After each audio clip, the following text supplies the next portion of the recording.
We'll get started in a few minutes. We're just having a couple of tech issues.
All right, thank you very much for your patience there. If you would like to stand for the acknowledgement of country.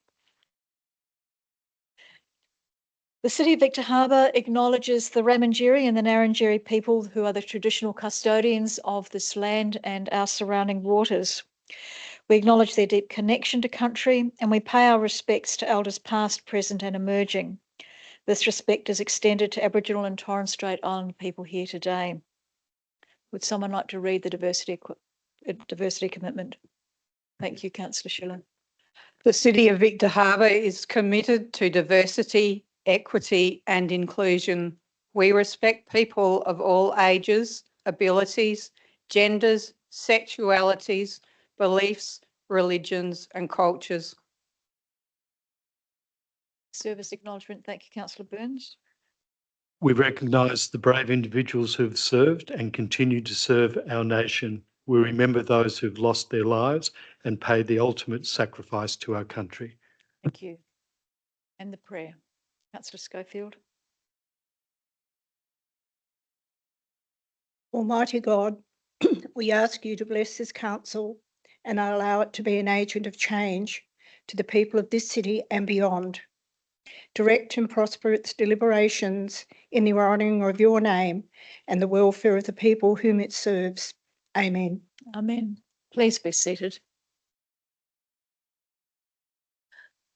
Lovely to see a great gallery tonight. I always think that it's lovely when we have community members taking an interest in council because it very much is your council. And welcome to those who are listening online. Councillor Karemba is going to be late to the meeting today. He has traffic problems and Councillor Quinton is caught up with work and will be coming as soon as he can as well.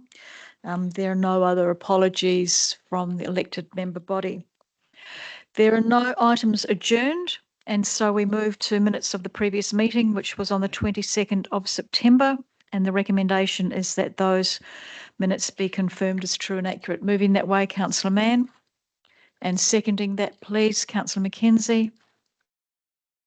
Do either of you have any questions about the minutes? Does anybody have any questions about the minutes?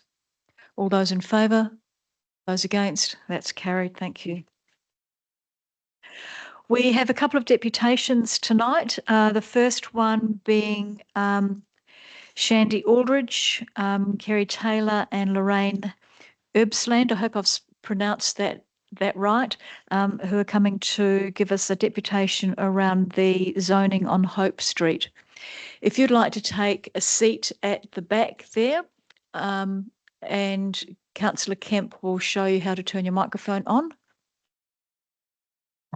Oh, you've got that? Fantastic. Thank you very much. You have 10 minutes for your deputation and that includes questions that elected members might have for you. So please go ahead. Chelsea, can you put... So we've got a slideshow for you. Lovely. Okay. Oh, you're going to click for me. Beautiful. Okay, so my name is Shandy Arledge and Kerry Taylor. Kerry Taylor. Lorraine is being our observer. Okay, so let's get straight into it. First slide. So for us, we all live in Hope Street in Encounter Bay.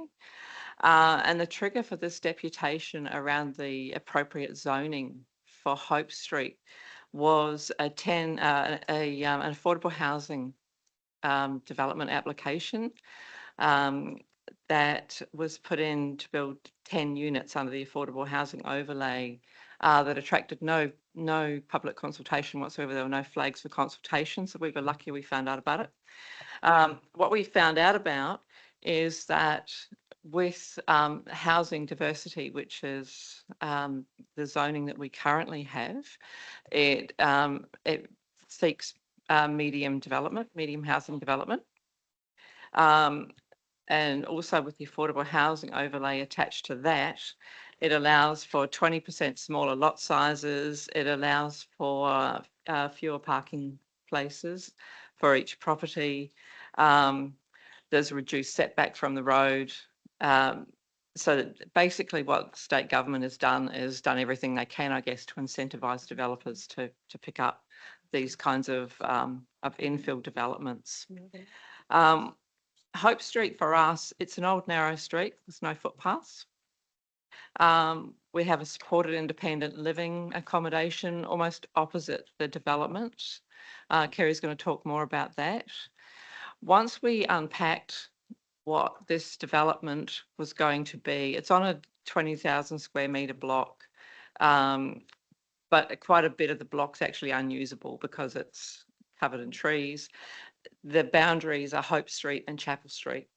Chapel Street's not an accessible street, so cars will have to exit onto Hope Street. So what we've basically found ourselves really concerned about public safety, and it was about cars, about a number of cars on the road, parked on the road. So we got together a petition actually asking for the development to be rejected. That petition has come to the Mayor, and that has been passed on, I believe, to the Fleurieu assessment panel, as well as a background paper that actually talks a bit more about what we want, because what we realised as we came through this process, the smart thing to do would be to take it to public consultation so that the community actually gets to have a say about what happens in our backyard. Can you go to the next slide for me? So we talked about safety risk. Okay, so under affordable housing, under a normal development of 3-bedroom homes, you would have to allow 2 parking spaces per house, sorry. Under affordable housing, they only have to provide 1. We live in an area where there is almost no public transport. You know, the nearest bus stop is 1.8 kilometres away. People are going to have cars. Affordable housing, the developer can ask up to 517,000, I believe, per dwelling at present time. So it's going to be people who are working. And if it's a dual income household, there's going to be 2 cars. So our concern was that the way this development is designed, there is parking for 1 car in a single car garage. If it's a big car, it's not going to fit in the garage. If there's 2 cars, 1 in the garage, 1 on the street. Our street has no footpaths.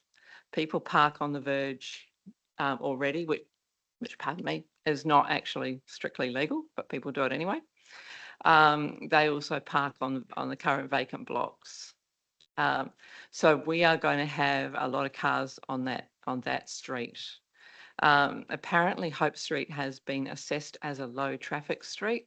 That's going to change pretty quickly with a pile of affordable housing in the street.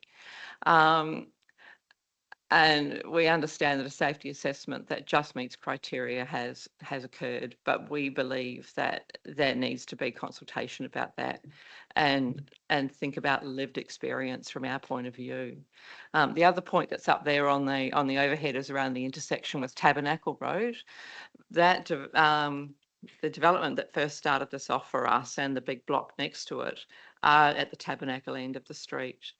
And that's actually quite busy, particularly in the summertime, or when, you know, schools are down there with kayaking and what have you, and there's buses parked on the end of the street. There's overflow in our street. People walk down our street. So I'm going to hand over to Kerry. Kerry's going to take you through some images and also talk about disability. I think that's the particular issue for us is where it's located at the end of Hope Street. It is at the busiest intersection. And as you can see, this is a photo of my foster daughter, Nikita. Every time we go out, she has to walk on the road for most of the way around to the foreshore, even down at Tabernacle. And we have cars coming around the corner very rapidly, coming around the corner, and we have to get off the road quickly. It is not an easy thing to do.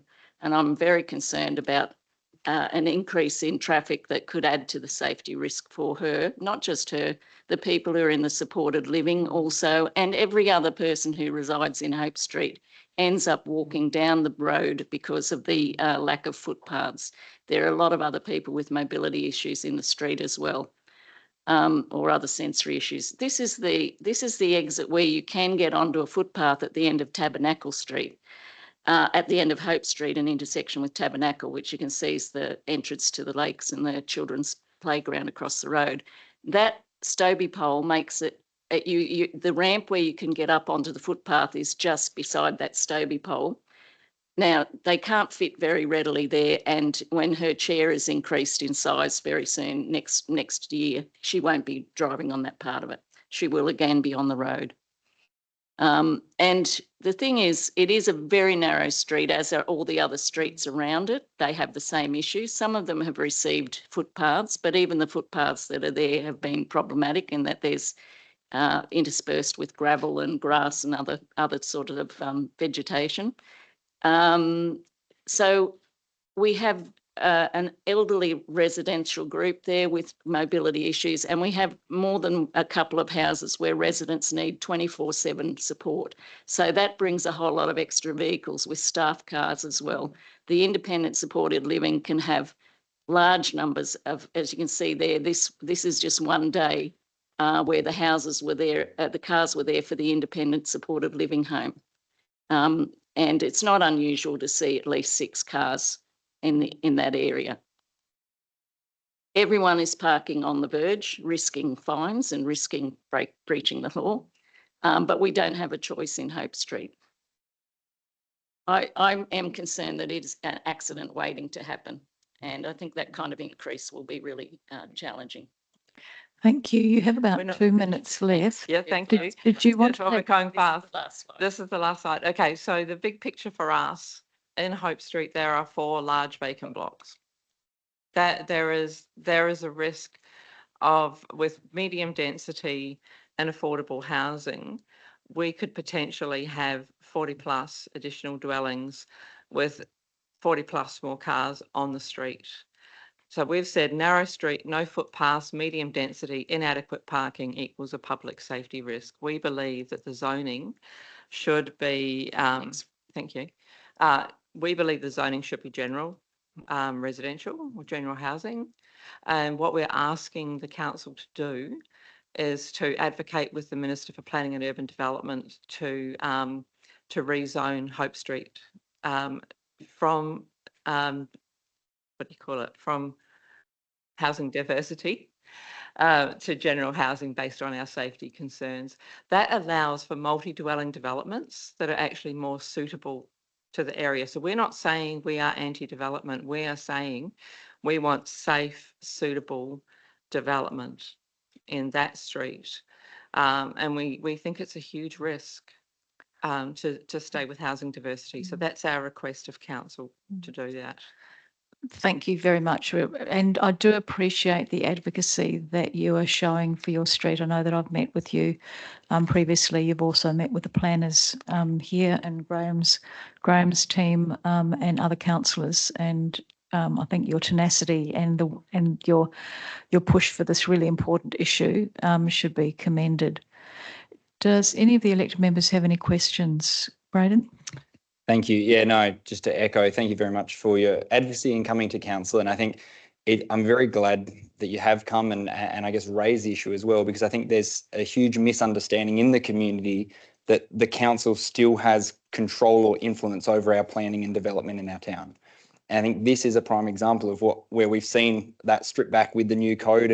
And I guess my question is probably more to administration around because you've raised some very valid concerns, and I appreciate the ask is advocacy, because that's the only thing we can do these days is advocate to the state government.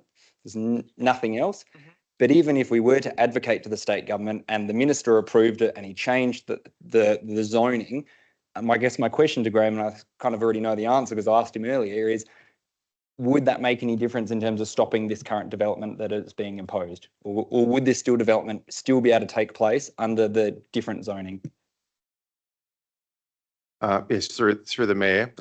The development could still take place. The density as it sits at the moment for that development satisfies the zone provisions. So notwithstanding the affordable housing overlay, it already satisfies the provisions for that particular zone.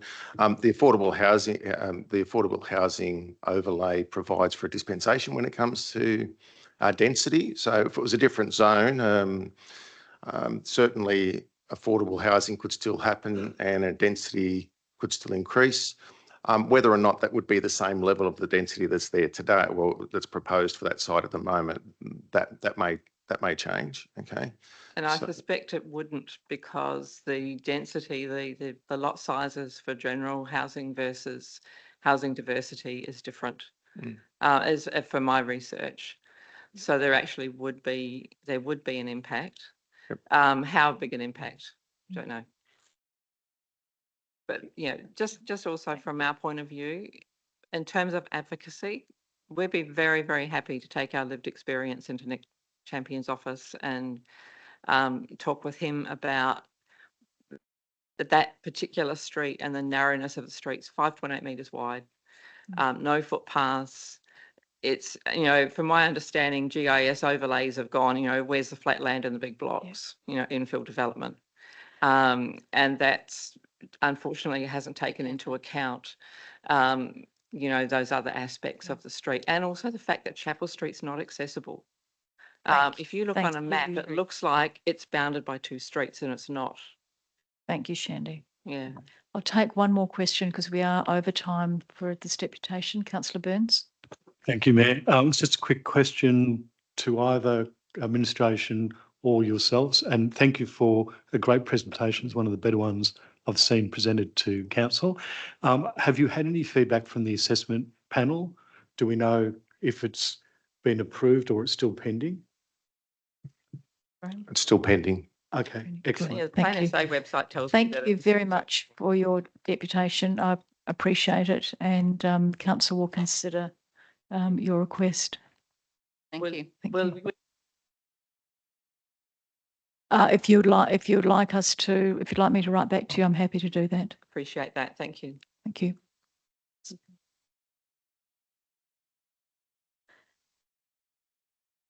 We have a second deputation tonight from Robert Colwood. And Robert, you've spoken to us a number of times before, so you know the drill. You have 10 minutes, which includes question time. And I'll just remind members that there is a agenda item 12.4, which is on page 94 of your agenda in relation to the beachside markets. So following Robert's deputation, we'll go straight to that agenda item because I think that one's related to what you're wanting to talk about, Robert. Thank you very much, Mayor Maura Jenkins. Thank you. And well, hello to all you councillors. There's a few little things that they've said, and I wrote this out before I talked to Councillor Brayden Mann. Cars on market grounds. Goolwa has cars like us, so does Wollonga, Christie's Beach and Port Elliot. But Port Elliot not in the winter due to the high clay content in the soil, which allows people to get bogged. Cars parked on the road with no cars on the grounds would mean that there would be no free spaces for the public to park.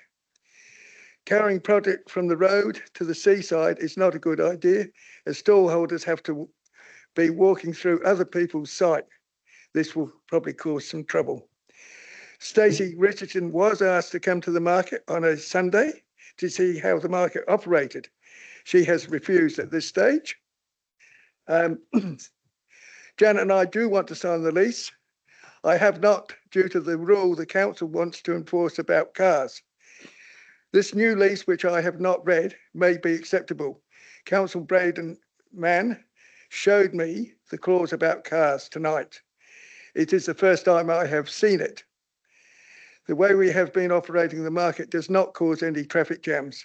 The new rules may cause a jam or two, depending on how it is enforced. Thank you very much. Thank you, Mr. Carwood. Are there any questions from members? Councillor Kemp. Thank you, Rob. And I understand you've been operating in that area for the last 30 years.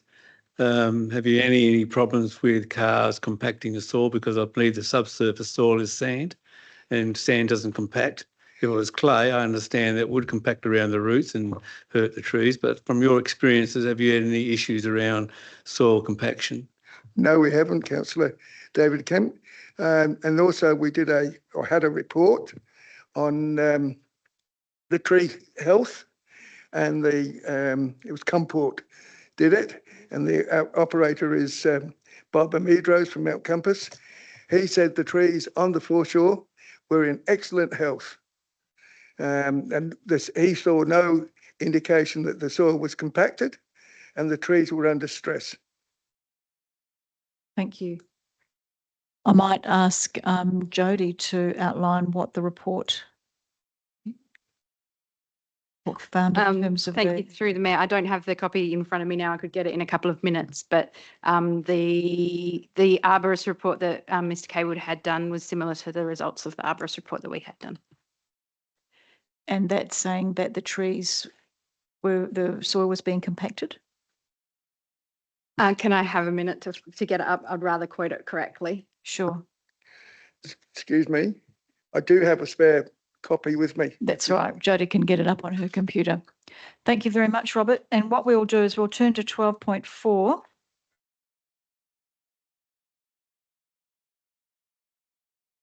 Thank you, everyone.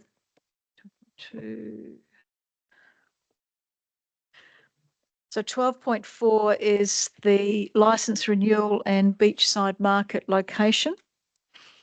The recommendation that council note that discussions have occurred around the potential relocation, but endorse the retaining of the markets in their current position, being Soldiers Memorial Reserve, and endorse the Victor Harbour Beachside Market licence renewal as provided at Attachment 1 for a further 4 years, noting that the licence includes a process and conditions for when vehicles can remain on Soldiers Memorial Reserve. You want to move that way, Councillor Mann? Yep, sorry. Do I have a seconder for that? Thank you very much, Councillor Burns. Do either of you want to speak to that? Councillor Mann?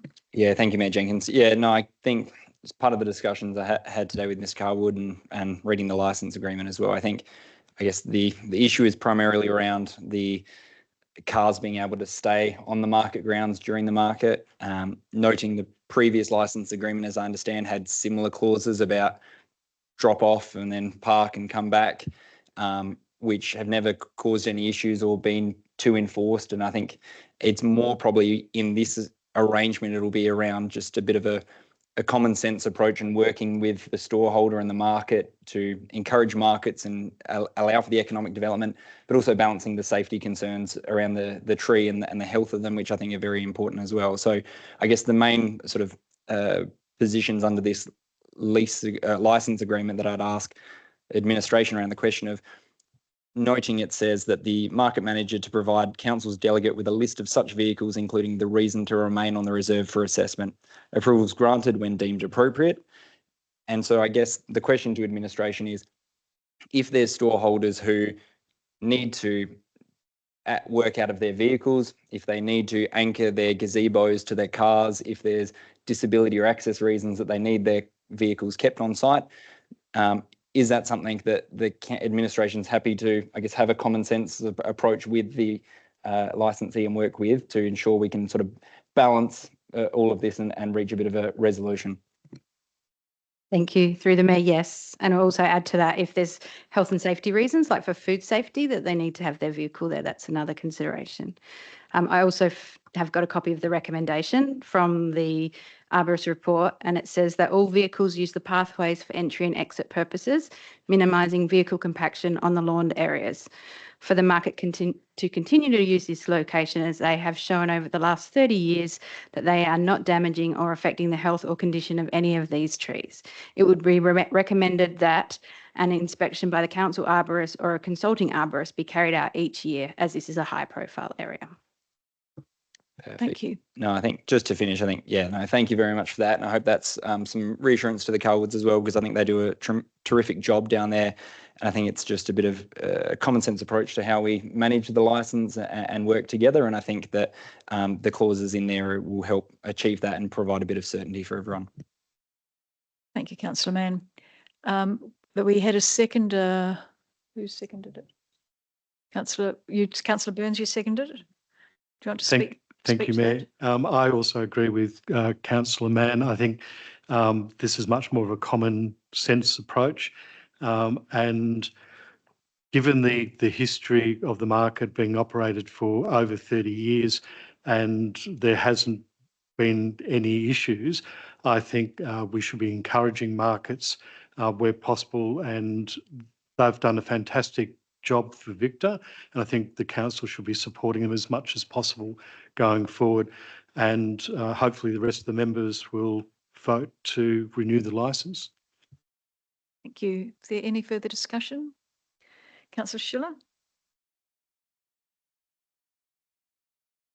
Is there any scope to come back since 6 months' time and give the administration to give a report on how well it's working, so that we can just make sure we're still content with the arrangement with the Caywoods and that they are it's working for them, and not necessarily that way we can sit there and have a look and see if there is a genuine issue with the way it's laid out at the moment. I mean, there certainly is that scope, and Jodie has said that she'd be happy to do that. So could, with the permission of the mover, could we put just a additional part in there just to say that in 6 months' time we review how well it's working and get a report back to council? Because you need that sort of time frame to really see if it's making any disruption to them.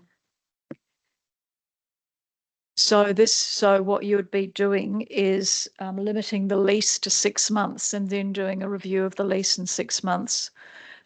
Whereas what I think you're asking for rather than that is perhaps just doing a review, continuing the lease, which is endorsing the lease as provided, but reviewing whether or not we need to make any other sensible decisions. So keep it as it is, but have a reflection and actually build it in so that we do it, and that in 6 months' time we see whether it's working for the market holders and whether everyone's abiding by the licence and that council are happy with the way it's working.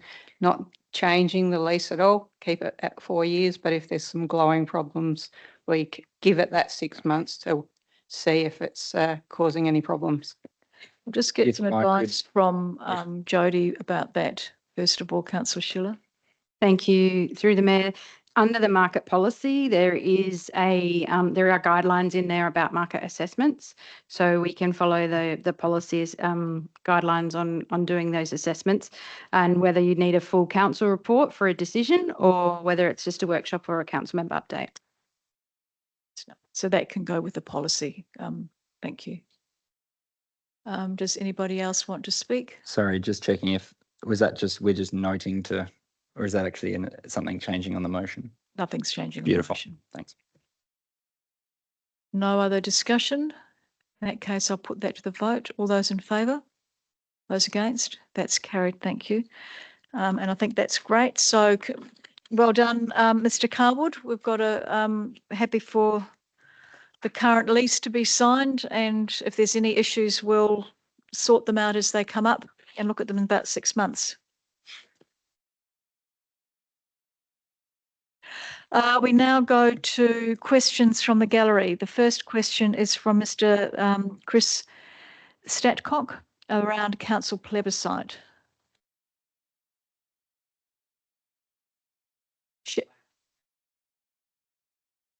Shattock, I beg your pardon. Thank you very much.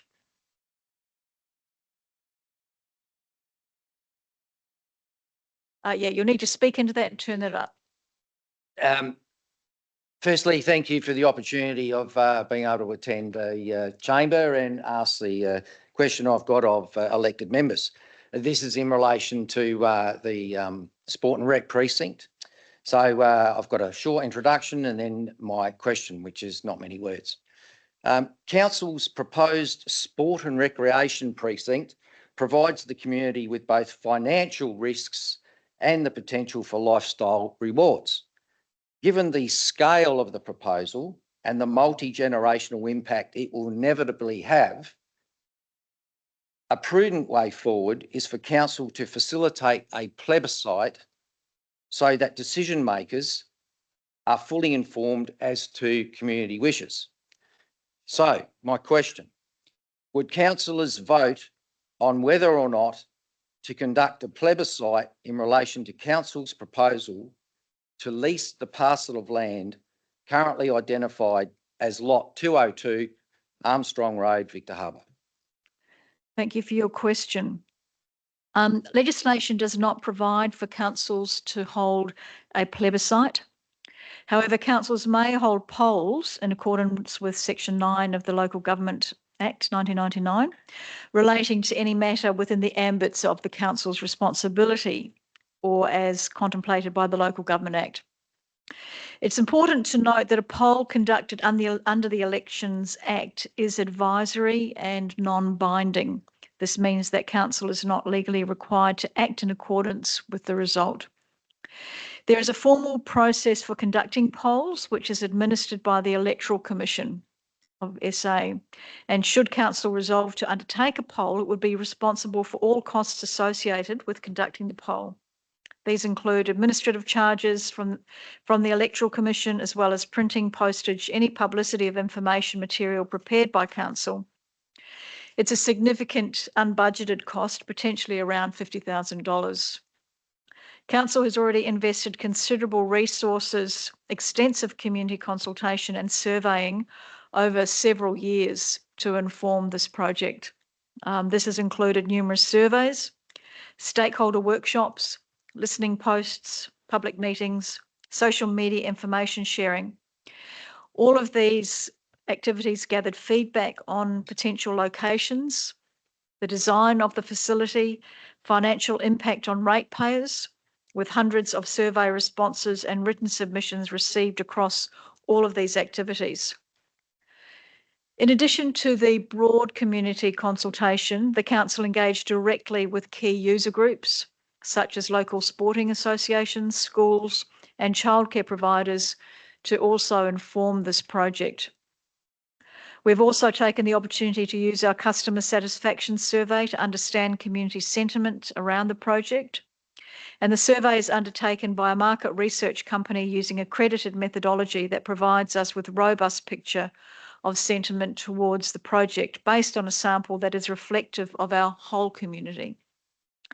In all three of these community satisfaction surveys, which were undertaken in 2022, 2023 and 2025, the Regional Community Sport and Recreation Precinct was identified as the top priority major project. Thank you for your question.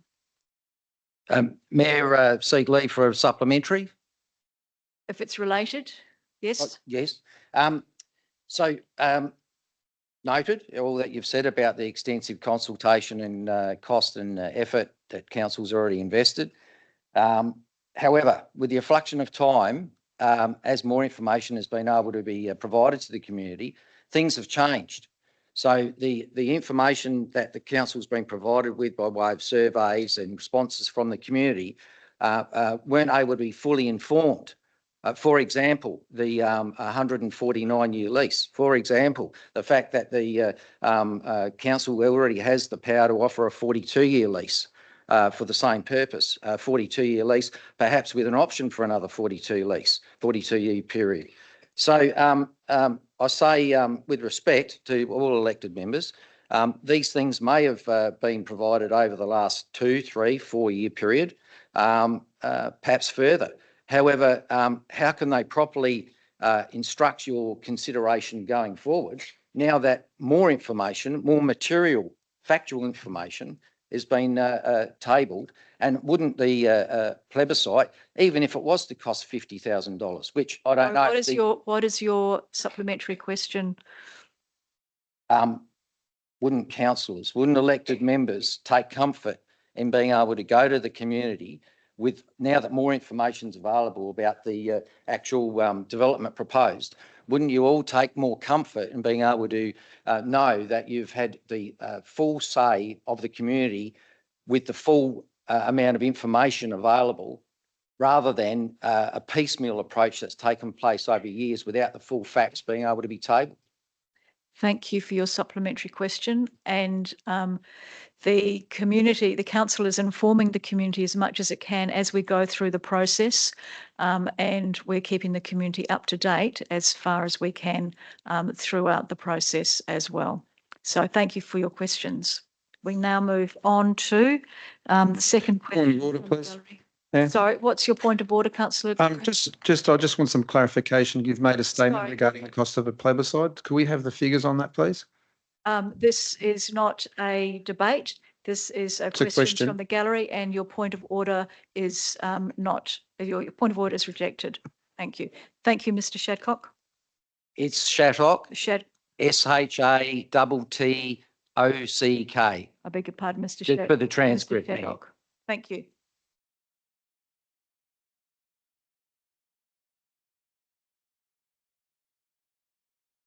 We now have a question from Mr. Peter Charles from Council Watch Victor Harbour.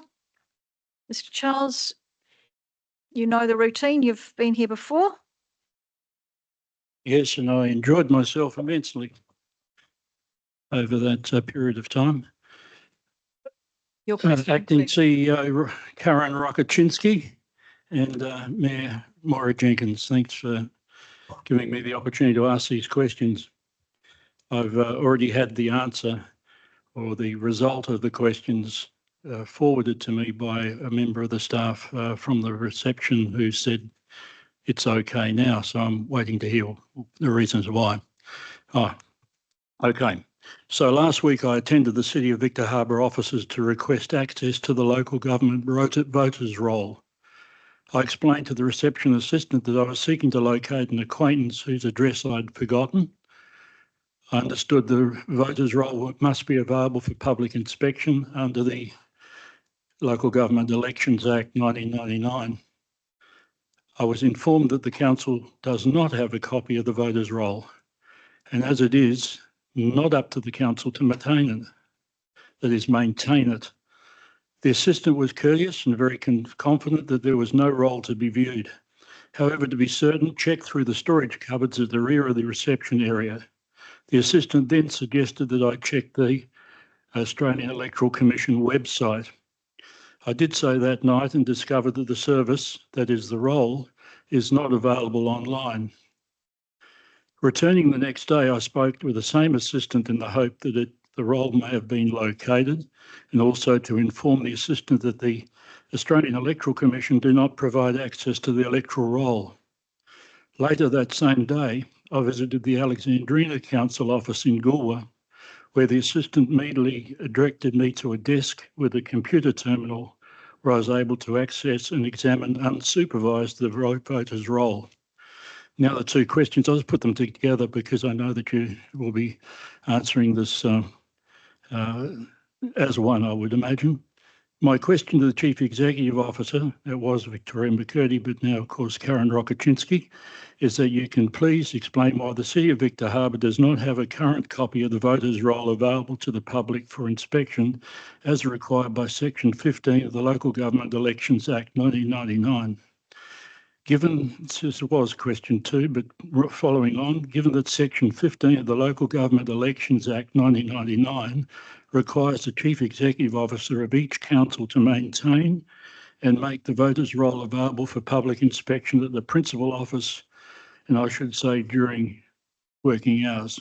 Will you now ensure that the Victor Harbor complies with the statutory obligation and the staff are properly briefed so that no further members of the public are misinformed or refused access in the future? Thank you, Mr. Charles. And it's interesting that you've, as you said, somebody phoned you up on Friday and provided the answer to your question, but you're here today. So thank you for bringing to the attention of administration that the voters' roll was unfortunately not available for public inspection when you made your inquiries. This was an oversight and it has been remedied. The roll is now available for public inspection and customer service staff are made aware of its location. However, you did say in your introduction that you were looking for a friend whose address you had lost. Please be mindful that in accordance with Section 15, subsection 20 of the Local Government Elections Act 1999, if a copy of the voters' roll is provided to a person under the section, a person who uses that copy of the roll or information contained in that copy of the roll for a purpose other than the distribution of matter calculated to affect the result of a local government election or a purpose related to the holding of such an election is guilty of an offence. So I would just caution you to be wary of using the voters' roll for something that might be an offence. Thank you for your question. I have a follow-up if you don't mind, please. I do mind. I've nothing else to say about the voters' roll. Thank you. Well, may I then ask that this is your answer and the questions be put into the minutes of the meeting? Thank you very much. They certainly will be. Okay. Where will the roll be available? If you ask in the library? I'm not sure. You'll need to ask customer service that. They'll be able to let you know. And will I need a statutory declaration or anybody else to be able to look at it? You'll need to ask the customer service. I'm not quite sure about that. I think you don't really know much, do you? Thank you, Mr. Charles. We now come to 8 petitions. We don't have any. And we come to 9.1, which is outstanding resolutions. The recommendation is that council receive and note the outstanding resolutions report. Do I have someone to move that way? Thank you very much, Councillor Henderson, and seconding Councillor Schiller. Do either of you have any questions about the outstanding resolutions? No. Does anybody have any questions? You do, Councillor Burns. What is your question? Thank you, Mayor. No, I was just saying I've read through good updates and that was very informative. So thank you. Anybody else? Thank you, Councillor Schofield. I've just lost where I was, but my question was that with the community garden, we have a cost. Oh, sorry, it's not within this. Sorry, my apology. I'm ahead of myself. If there's no further questions or discussion, all those in favour, those against, that's carried. Can somebody turn those lights on down there? I wondered why I was squinting. The ones on that side. No, I wondered why I was sort of squinting into the dark.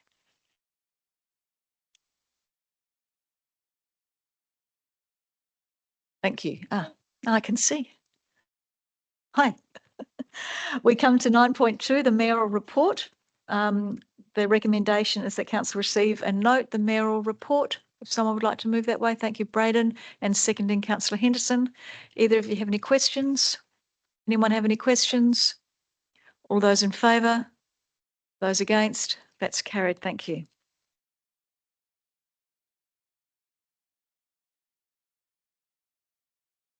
The Deputy Mayor appointment. Now, I understand we had 2 nominations, but I understand from Councillor Burns you're withdrawing your nomination.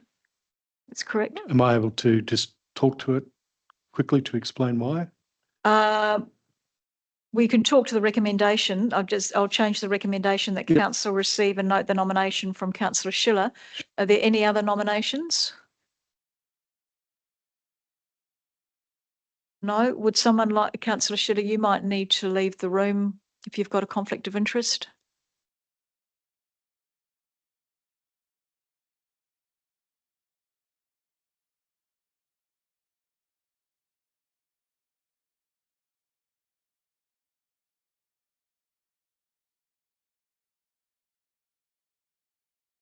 No. Yeah.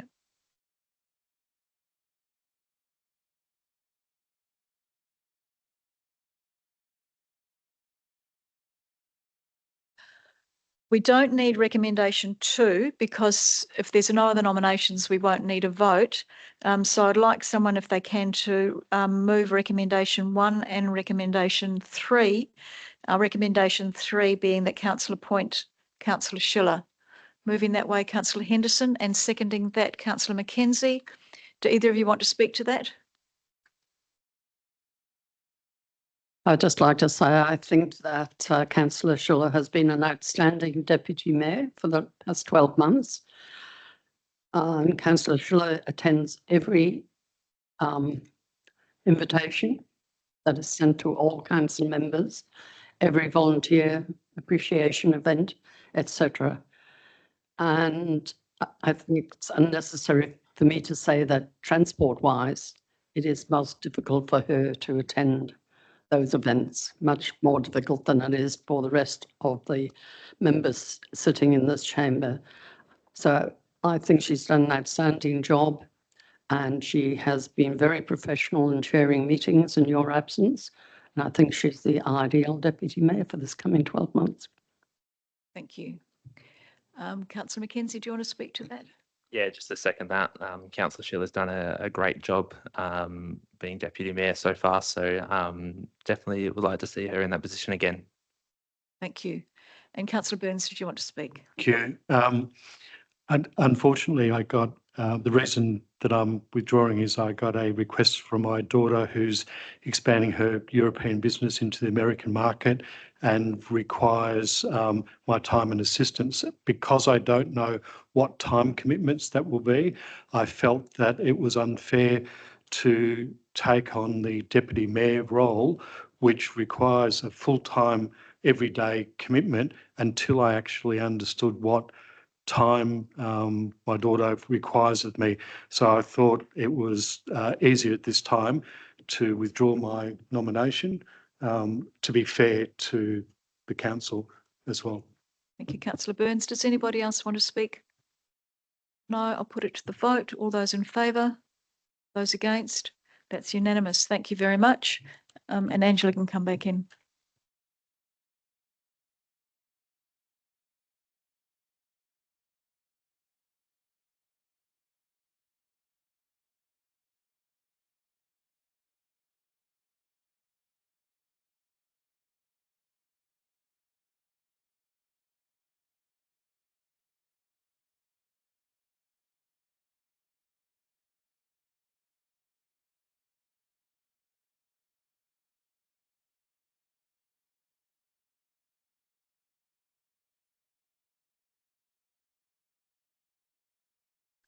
We now come to 9.4, the Australian Coastal Councils Association Conference. And the recommendation is that council receive and note the written report from Councillor Henderson on her attendance at the 2025 Coastal Council Conference. Moving that way, Councillor Mann, thank you. And seconding that, Councillor Mackenzie, thank you. Do either of you want to speak to that? Oh, just quickly to thank Councillor Henderson for attending on our city's behalf and to thank her for the report and the advocacy and work she's been doing in that space. Councillor Karemba, you want to speak? Just had a question. I can't remember. Was this was paid for by the council, wasn't it? By the ratepayers? Yes, it was. Yeah, okay. Just wondering. Thanks. Any further discussion? All those in favour? Those against? That's carried. Thank you very much. 9.5 is call for nominations for the Australian Coastal Council Association Committee of Management.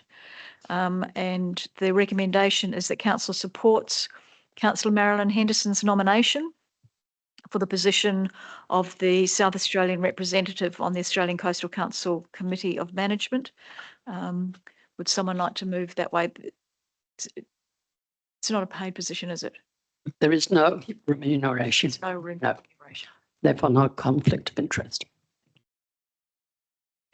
Would someone like to move that recommendation? Thank you very much, Councillor Quinton and Councillor Schofield, seconding that. Do either of you want to speak to that? No. I note that you are currently a member of the Committee of Management. Does anybody want to speak to that? No. All those in favour? Those against? That's carried. Thank you.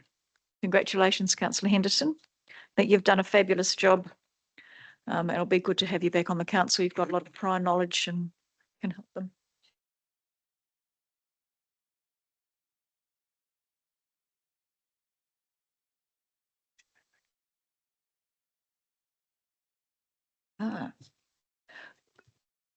Graham just informed me that I forgot to tell Angela when she came back in that she got the position of Deputy Mayor. So thank you, and thank you. Congratulations, Angela. You have been a fabulous deputy over the last year, and I've thoroughly appreciated working with you in the way that you work, and it'll be wonderful to work with you over the next year. We now move to 10.1, 9.6.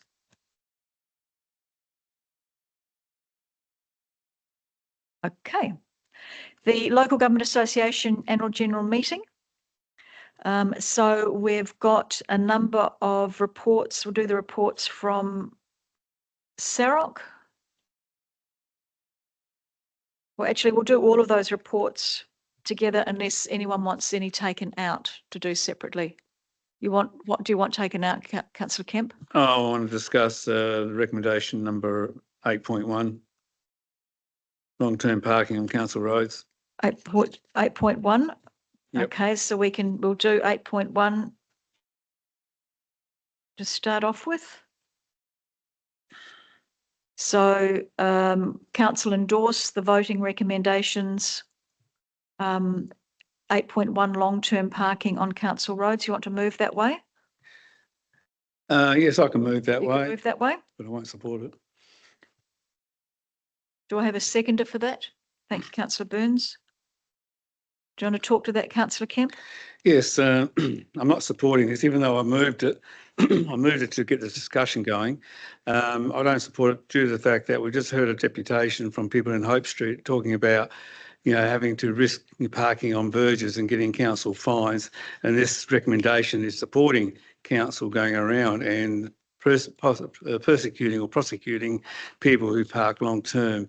And if you've got streets which are narrow like that because they were built by council to be narrow, and when people got more cars these days compared to years ago, I think that what we find is that residents have no choice but to park on the verge, and yet we've got to have this recommendation go through that council will come around, and if you don't move those cars within 48 hours, you'll get a fine. So I think this goes against the situation that we have in our town about lack of parking in developments just like Hope Street. So that's why I won't support it.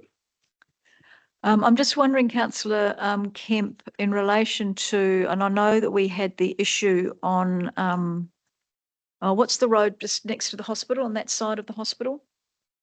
Sorry? Might have been Mayland or Harbourview Road. So what council did was, because there were issues, exactly what you're talking about, people parking outside, there were residential permits given to residents, so the residents were actually able to park on the roads and not get fined, and council were able to fine people who were parking there illegally. So it's talking about illegal parking as opposed to residents being able to park there.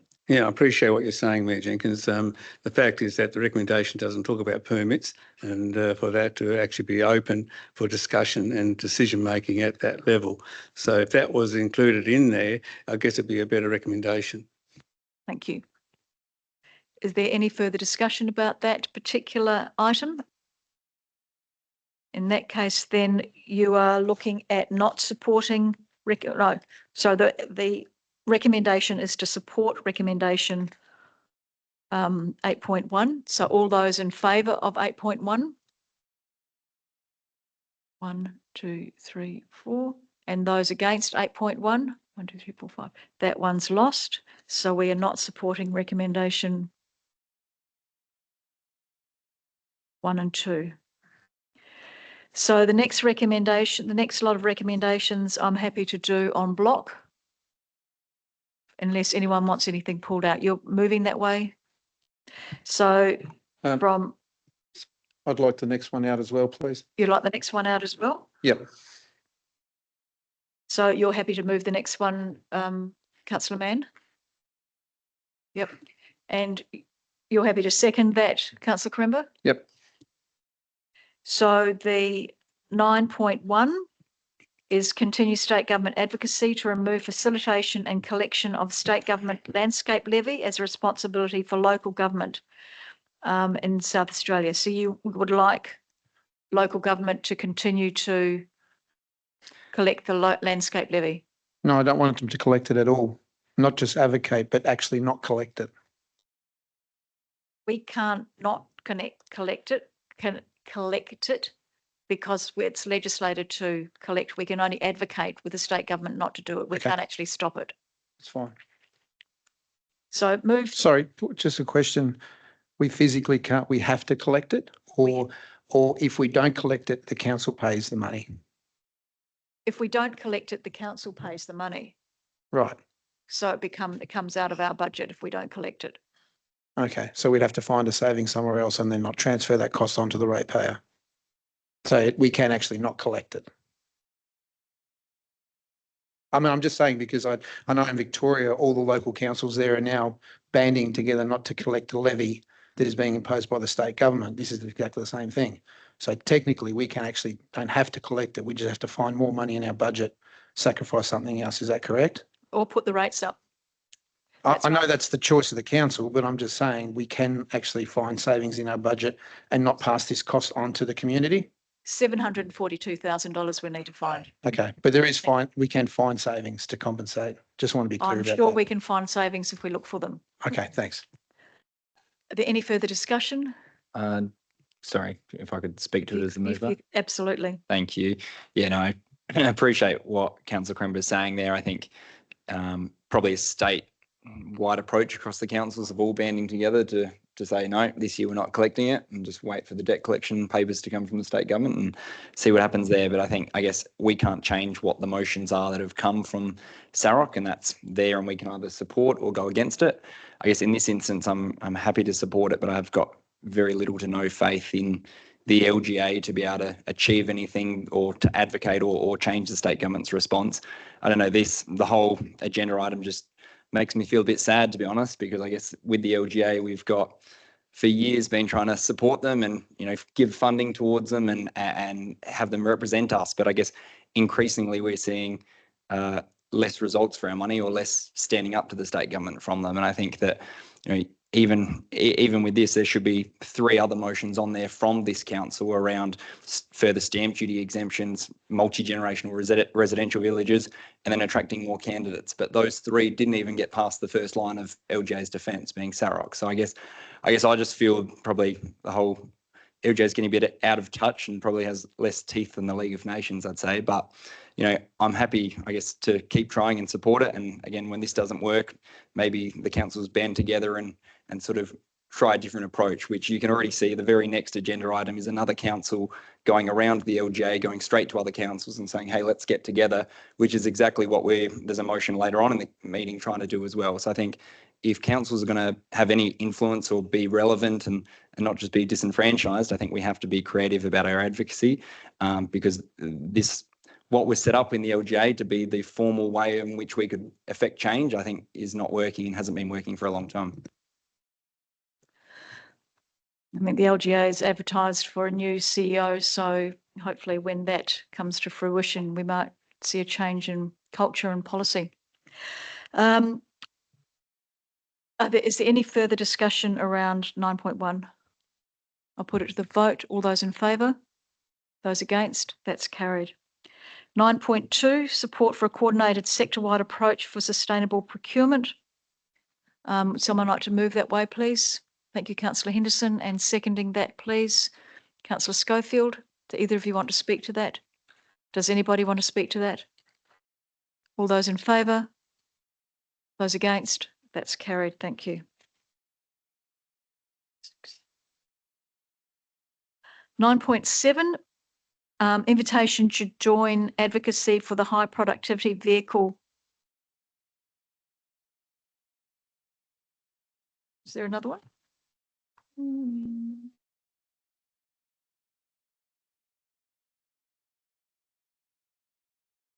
Oh, I beg your pardon, there was. 9.3, equitable community service obligation funding for CWMS networks. Can I have somebody to move that one? Thank you, Councillor Henderson, seconding Councillor Schiller. The recommendation is to support recommendation 1. Do either of you want to speak to that? Anyone want to speak to that? All those in favour? Those against? That's carried. Thank you. Now 9.7. So the invitation to join the advocacy for the Great Adelaide Freight Bypass and High Productivity Vehicle Network. Moving that way, Councillor Schiller. I'll do that A, B and C. Moving that way, Councillor Schiller, and seconding that, thank you, Councillor Burns. Do either of you want to speak to that? Councillor Schofield? Sorry, I said Councillor Schiller. Councillor Schofield?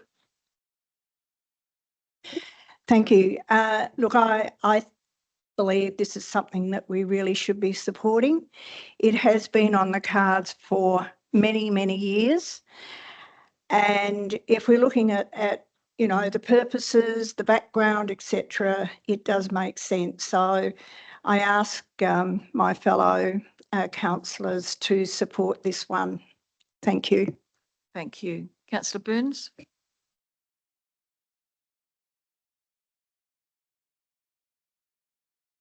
I agree with Councillor Schofield with her understanding of this, and I also agree with Councillor Mann's previous comments that I think this is an example of the sorts of things that councils should be doing.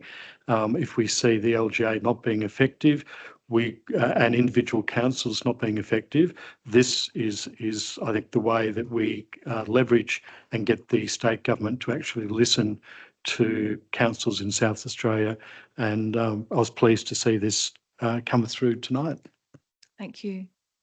Councillor Mann? Yeah, just to quickly add as well, I completely agree with Councillor Schofield and Burns, and we should be supporting this. And I guess take my hat off to to the City of Burnside for this advocacy and the approach, and I guess for an issue that is as important as this, for not, I guess, sitting back and waiting for something to happen, but going out and trying to get that. So, you know, I'm happy to support this.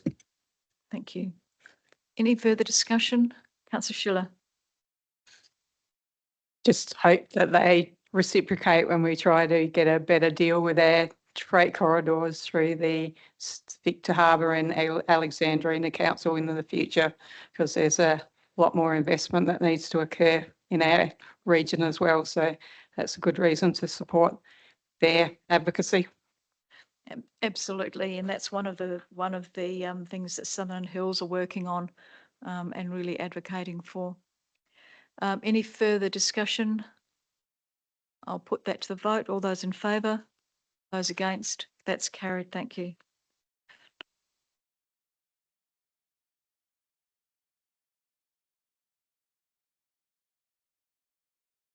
We now come to 10.1, the Sport and Recreation Strategic Infrastructure Grant Program. The recommendation is that Council award the 25-26 Sport and Recreation Strategic Infrastructure Grants Program subjected to the conditions in the report to the Encounter Bay Bowling Club, Victor Harbour Golf Club and Back Valley Tennis Club as in your agenda. Would someone like to move that way? Thank you, Councillor Henderson, and seconding that, Councillor Mackenzie. You want to speak to that, Councillor Henderson? Councillor Mackenzie? Does anybody want to speak to it, Councillor Burns? Thank you, Mayor. Again, it's good to see that the council supporting our community sporting groups and other groups. The council supports quite a lot of groups. I just had one question which wasn't clear in the documentation that hopefully administration or the mayor might be able to clarify. How much actual money are the clubs themselves contributing in this? I know what they're asking council and I know what grants are being looked at, but are they actually contributing anything either?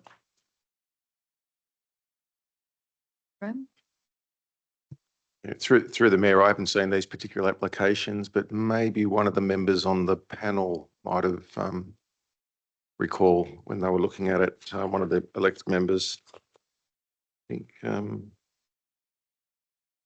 my knowledge, the clubs put in 50%. 50%. There's the answer. Yep. Thank you. Any further discussion? All those in favour? Those against? That's carried. Thank you. Major festivals and events grants, the assessment round 1. And I will do those 4 recommendations on block. Would someone like to move that way? Thank you, Councillor Henderson, seconding Councillor Burns. Either of you want to speak to that? Councillor Burns. Thank you, Mayor. I think that council support of major festivals and events is especially the amount of profile raising and the amount of money that comes into the community. I think it's a very small investment for a big return. I think it's excellent to do. Any further discussion? All those in favour? Those against? That's carried. Thank you. Another major event sponsorship application from Red Hot Summer Concert. I'll do the 2 recommendations on block. If someone would like to move, thank you, Councillor Schiller.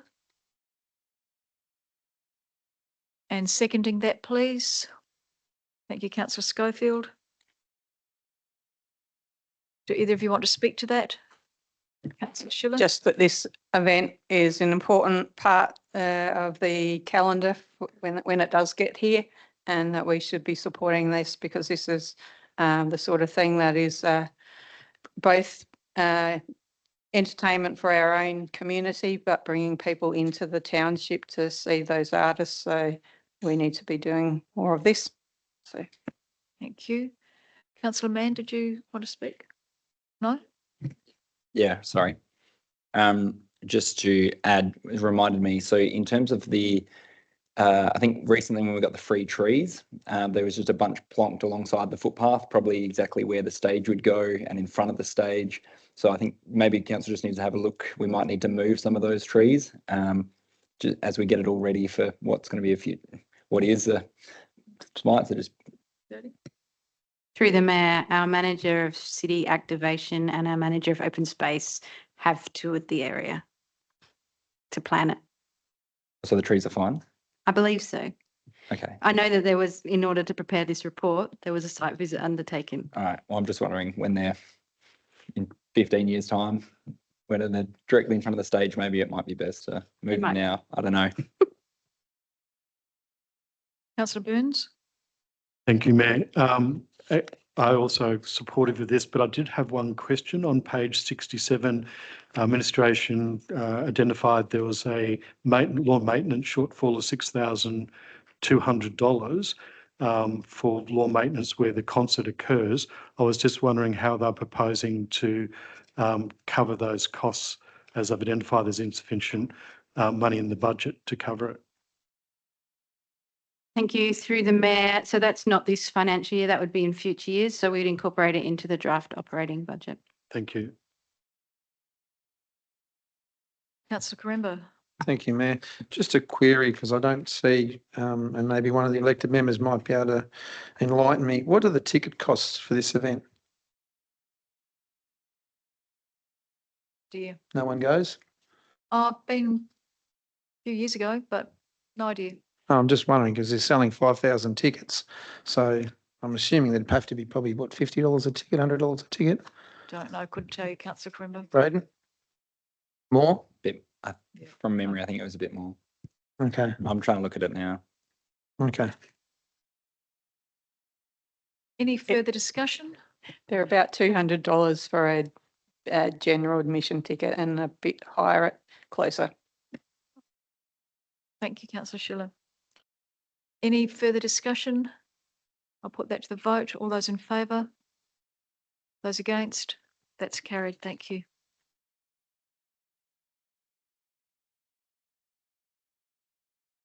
We now move to 12, Environment and Infrastructure and the Capital Project update for the first quarter. The recommendation is that Council receive and note the first quarter Capital Projects update. Moving that way, please. Councillor Henderson and Councillor Schofield seconding that. Do either of you want to speak to that? Councillor Schofield? Just having a look on page 74, Community Gardens, there is a budget allowance of $203,000 for detailed design is waiting for the location to be determined. I'm just wondering what exactly is that for when the Community Gardens group has all of its own infrastructure, raised beds, etc., etc.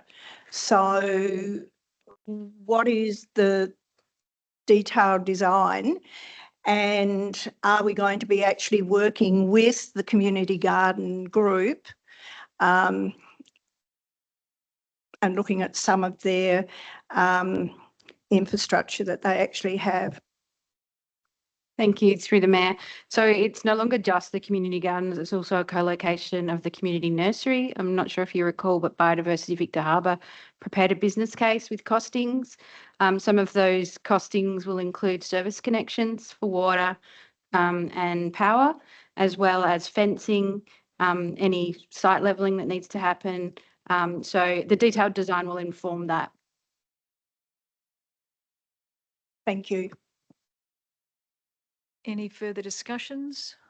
Councillor Corimbo? Just a question regarding these projects. Are these predominantly fixed price contract jobs, or are they all cost plus, or is there rise and fall clauses in these contracts? Through the Mayor, most of our contracts are fixed price contracts. However, our asphalt contracts have rise and fall associated with them. That's an industry standard. Any further questions or discussion? I'll put that to the vote. All those in favour? Those against? That's carried. Thank you.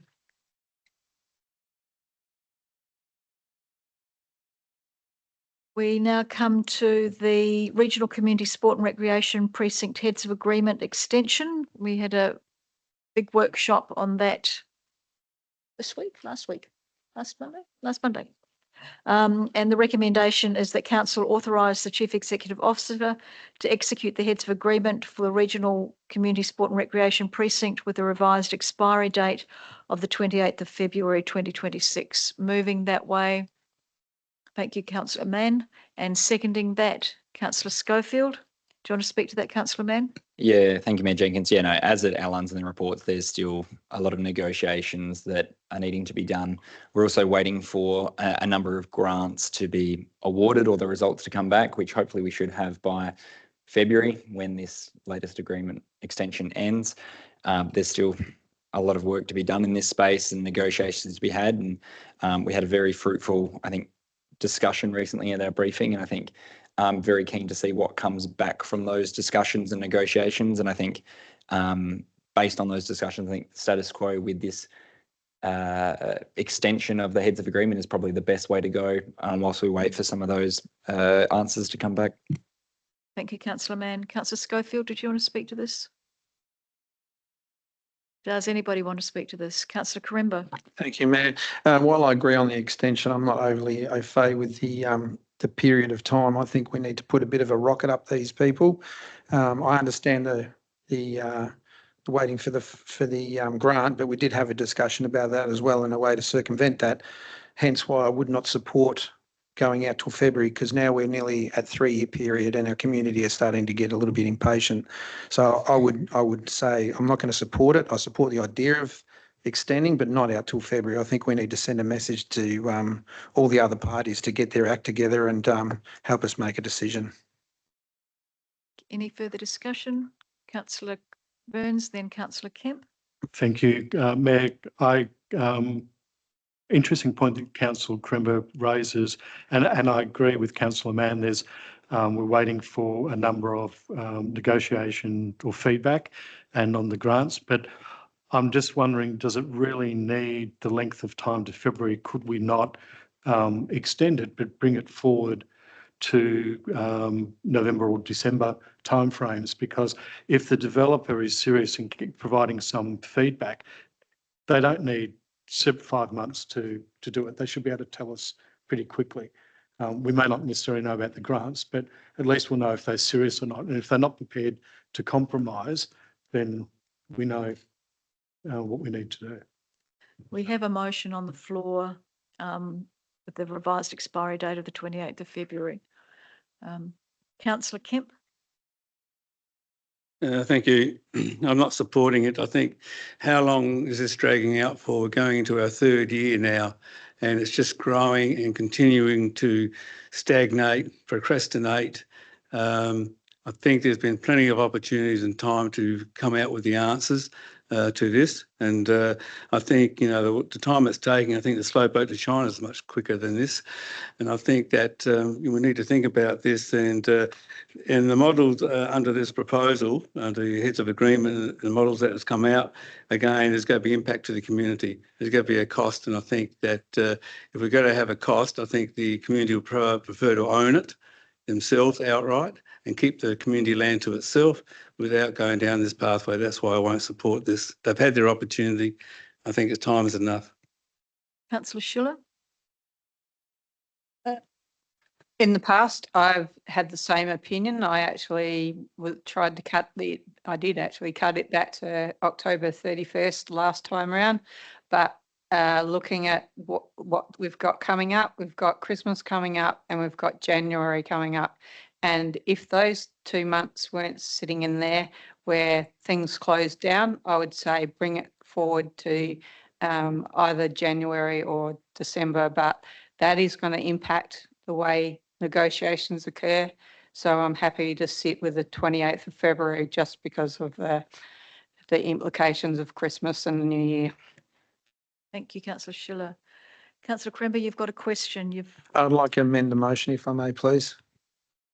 And what is your amendment? Bring the dates through to the December meeting for council, and then if we need to extend it, we can extend it. But I think we need to start sending some messages, and especially it's also the perceived outcomes that are happening in the community. This is now just dragging on. We need to start really ramping things up. So I think the December's, and I understand what Councillor Schiller is saying, December and January, but then it becomes February, then March, and we'll get to the end of the council term and have achieved nothing. So I think it's time that we start sending people some messages and say we're not going to wait till ever. Not to mention also the longer this takes, the more expensive it's going to be. So I think it's only fair that. Second for that amendment. Thank you, Councillor Burns. All those, so we now vote on the amendment. All those in favour of the amendment.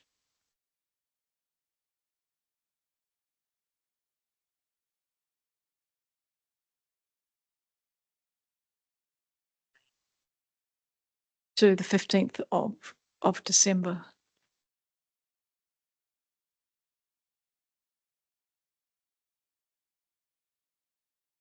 Yep.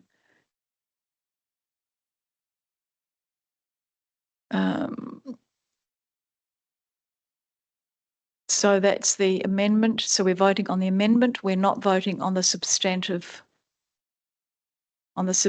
motion. So you're voting on the amendment. All those in favour? Those against? That amendment is lost. Division, all those in favour of the amendment? is Councillor Burns, Councillor Karemba. So this is the amendment that you're voting on. So, Councillor Karemba, can you please stand up? A division was asked for, and I'm counting. So, Councillor Burns, Councillor Karemba, Councillor Kemp, Councillor Quinton and Councillor Schofield. That amendment is carried. So we now go to the original motion, or the amended motion rather.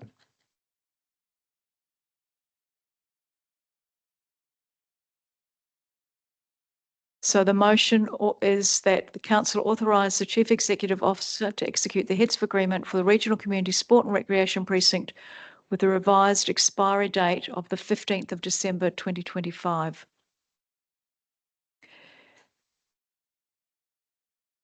Do you want to close the debate, Councillor Mann?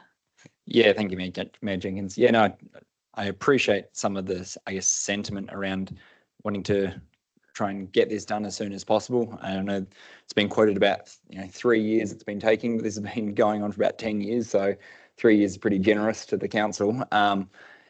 In terms of, I guess, we can sit back and say, oh, they need to hurry up, they need to hurry up. But I think, council has also had a very significant role in investigating other options and looking at different things that have added to the time pressures as well. So I don't think we can put all the blame on a developer or someone else or whoever who we're working with. But I guess, the original motion that last time we extended it, I think it was to February, and then that got cut in half, and then we're approving it again. And I dare say we'll probably extend it out to February again, because I think, I appreciate the points around we want to send a message to the developers and we want everyone to progress things as quickly as possible. But, when you've got state and federal grants and an election in March, where the direct result of the funding that we receive from said grants may have a significant impact upon the agreement, the arrangement, what is finally agreed under the heads of agreement, it's probably a good idea that we know that, and we hopefully would know that by the end of February to play into those discussions.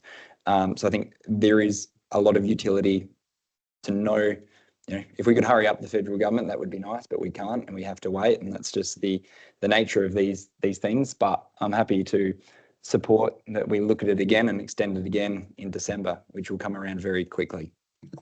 Thank you. I might just ask Kelly for some input here, because I think it might be worthwhile.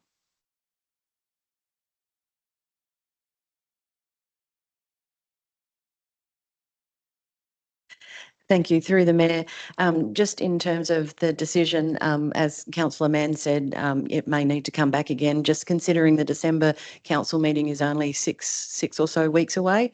But in terms of the discussions from the workshop, just in terms of the things that need to happen before a decision or next decision could be made, I need to do some long-term financial plan modelling, which is going to take a couple of weeks in terms of fitting that in with everything. We also potentially may need to have the business case and prudential report updated before council could make a decision. So those things are unlikely to be finished within the next 6 weeks. Just setting that and giving a bit of a forecast on timelines for you going forward as part of your decision. Thank you. I'll now put that to the vote. Councillor Mann has closed the debate in terms of people talking around the table. All those in favour? Those against? That's carried. Thank you.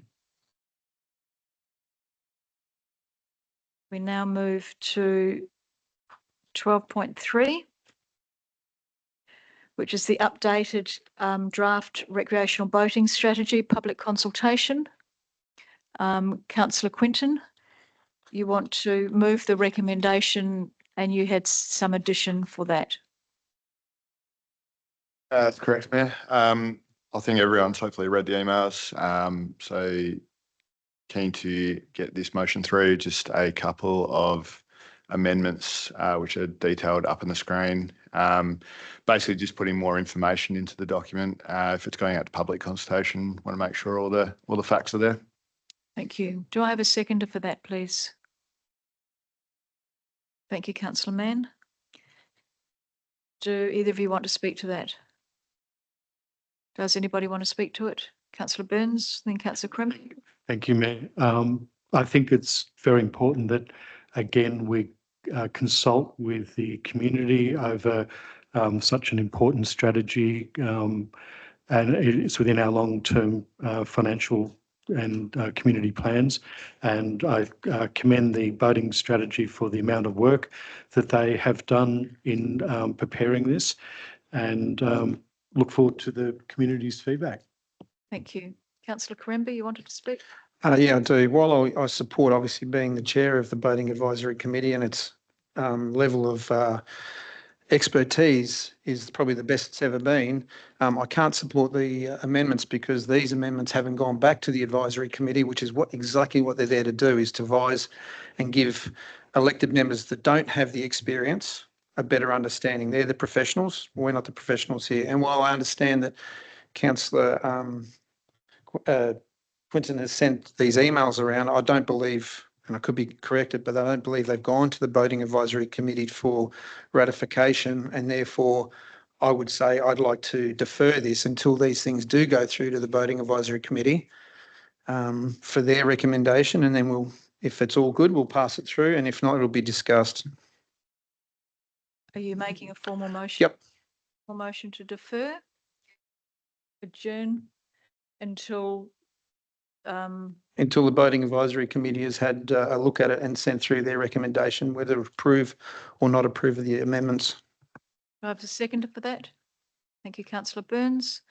All those in favour of adjourning? Those against? 1, 2, 3, 1, 2, 3, 4, and 5. That has been adjourned until the next Boating Advisory Committee meeting.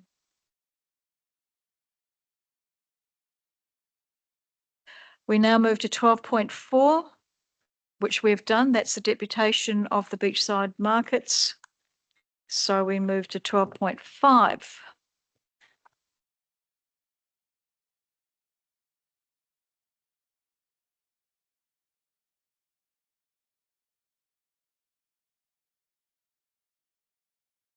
Um, 12.5 shared pathway Investor College to Armstrong Road. Do the recommendation on block as read. Moving that way, Councillor Schiller. Do I have a seconder, please? Councillor Quinton, do either of you want to speak to that? It's good to see that money coming in, and I would also have a question. The bicycle fund that we've been getting these funds from, it, we seem to be able to get funds from them quite regularly. Is that something that we are successful most times that we put something in?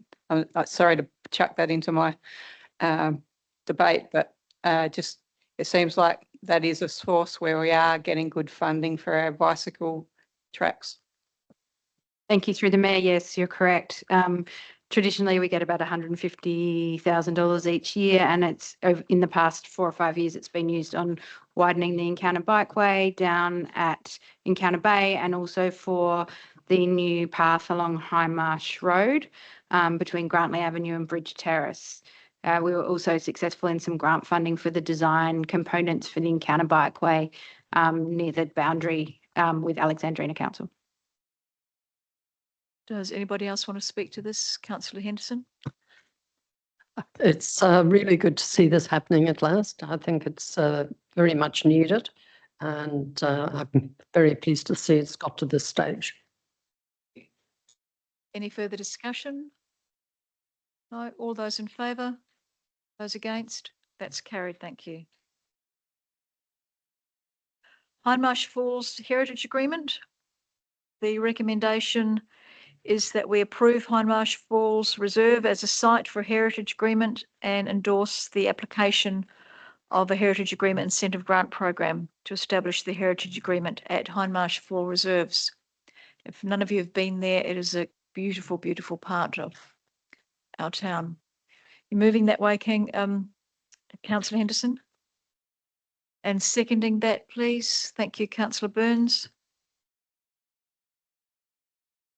Do either of you want to speak to that? Councillor Henderson? I have been there several times and it is beautiful.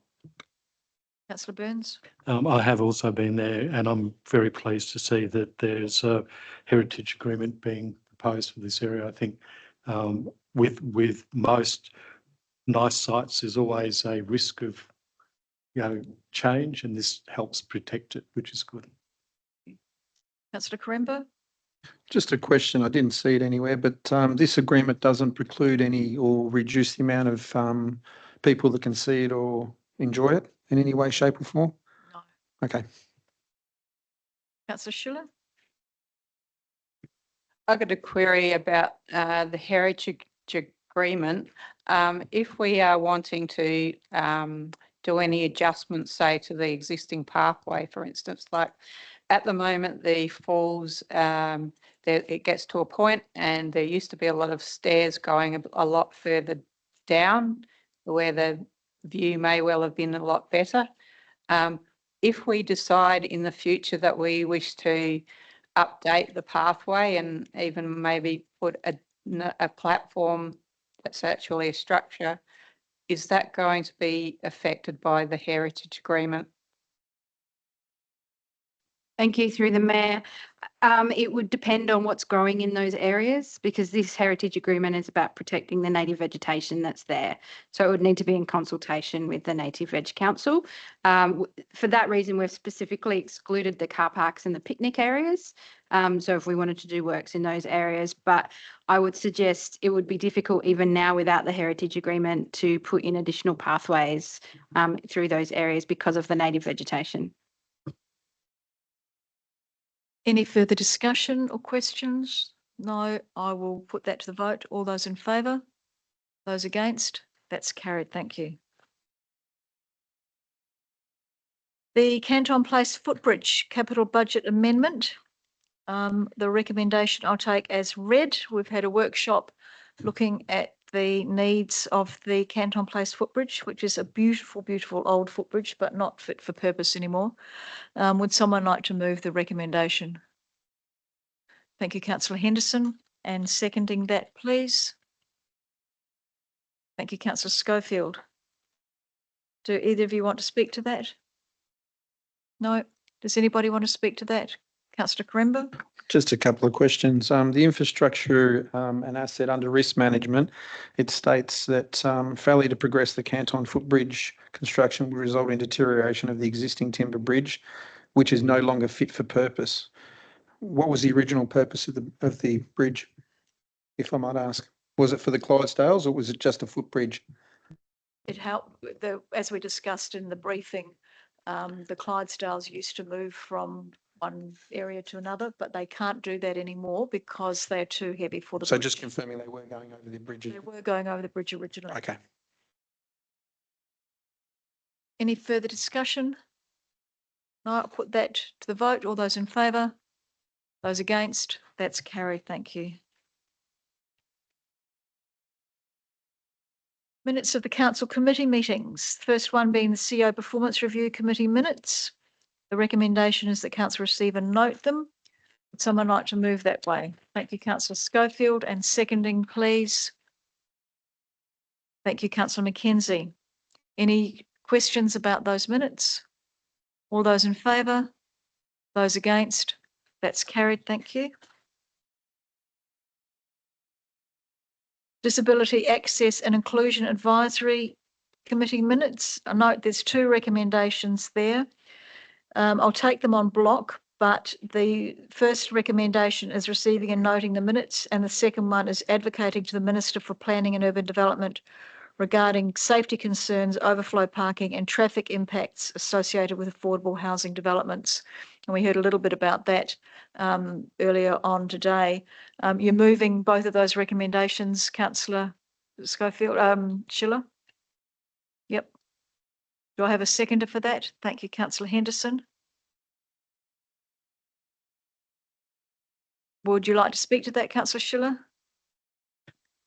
As you've heard in our deputation this evening, we had Kerry who lives on that street and she is part of the Disability Advisory Committee, and we discussed this at length, and we had Dustin come to that meeting to discuss it.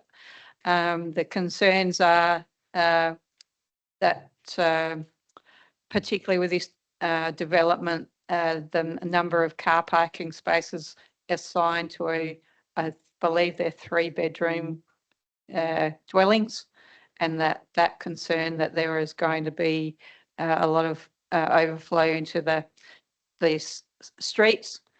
I note that state government had said that they were reviewing the size of garages, for instance, and reviewing the number of car parking spaces required for certain dwelling sizes. I don't know if that will affect this affordable housing overlay particularly, but by bringing this to the minister to see that it's affecting people, that he can be aware that there is a concern with this particular issue.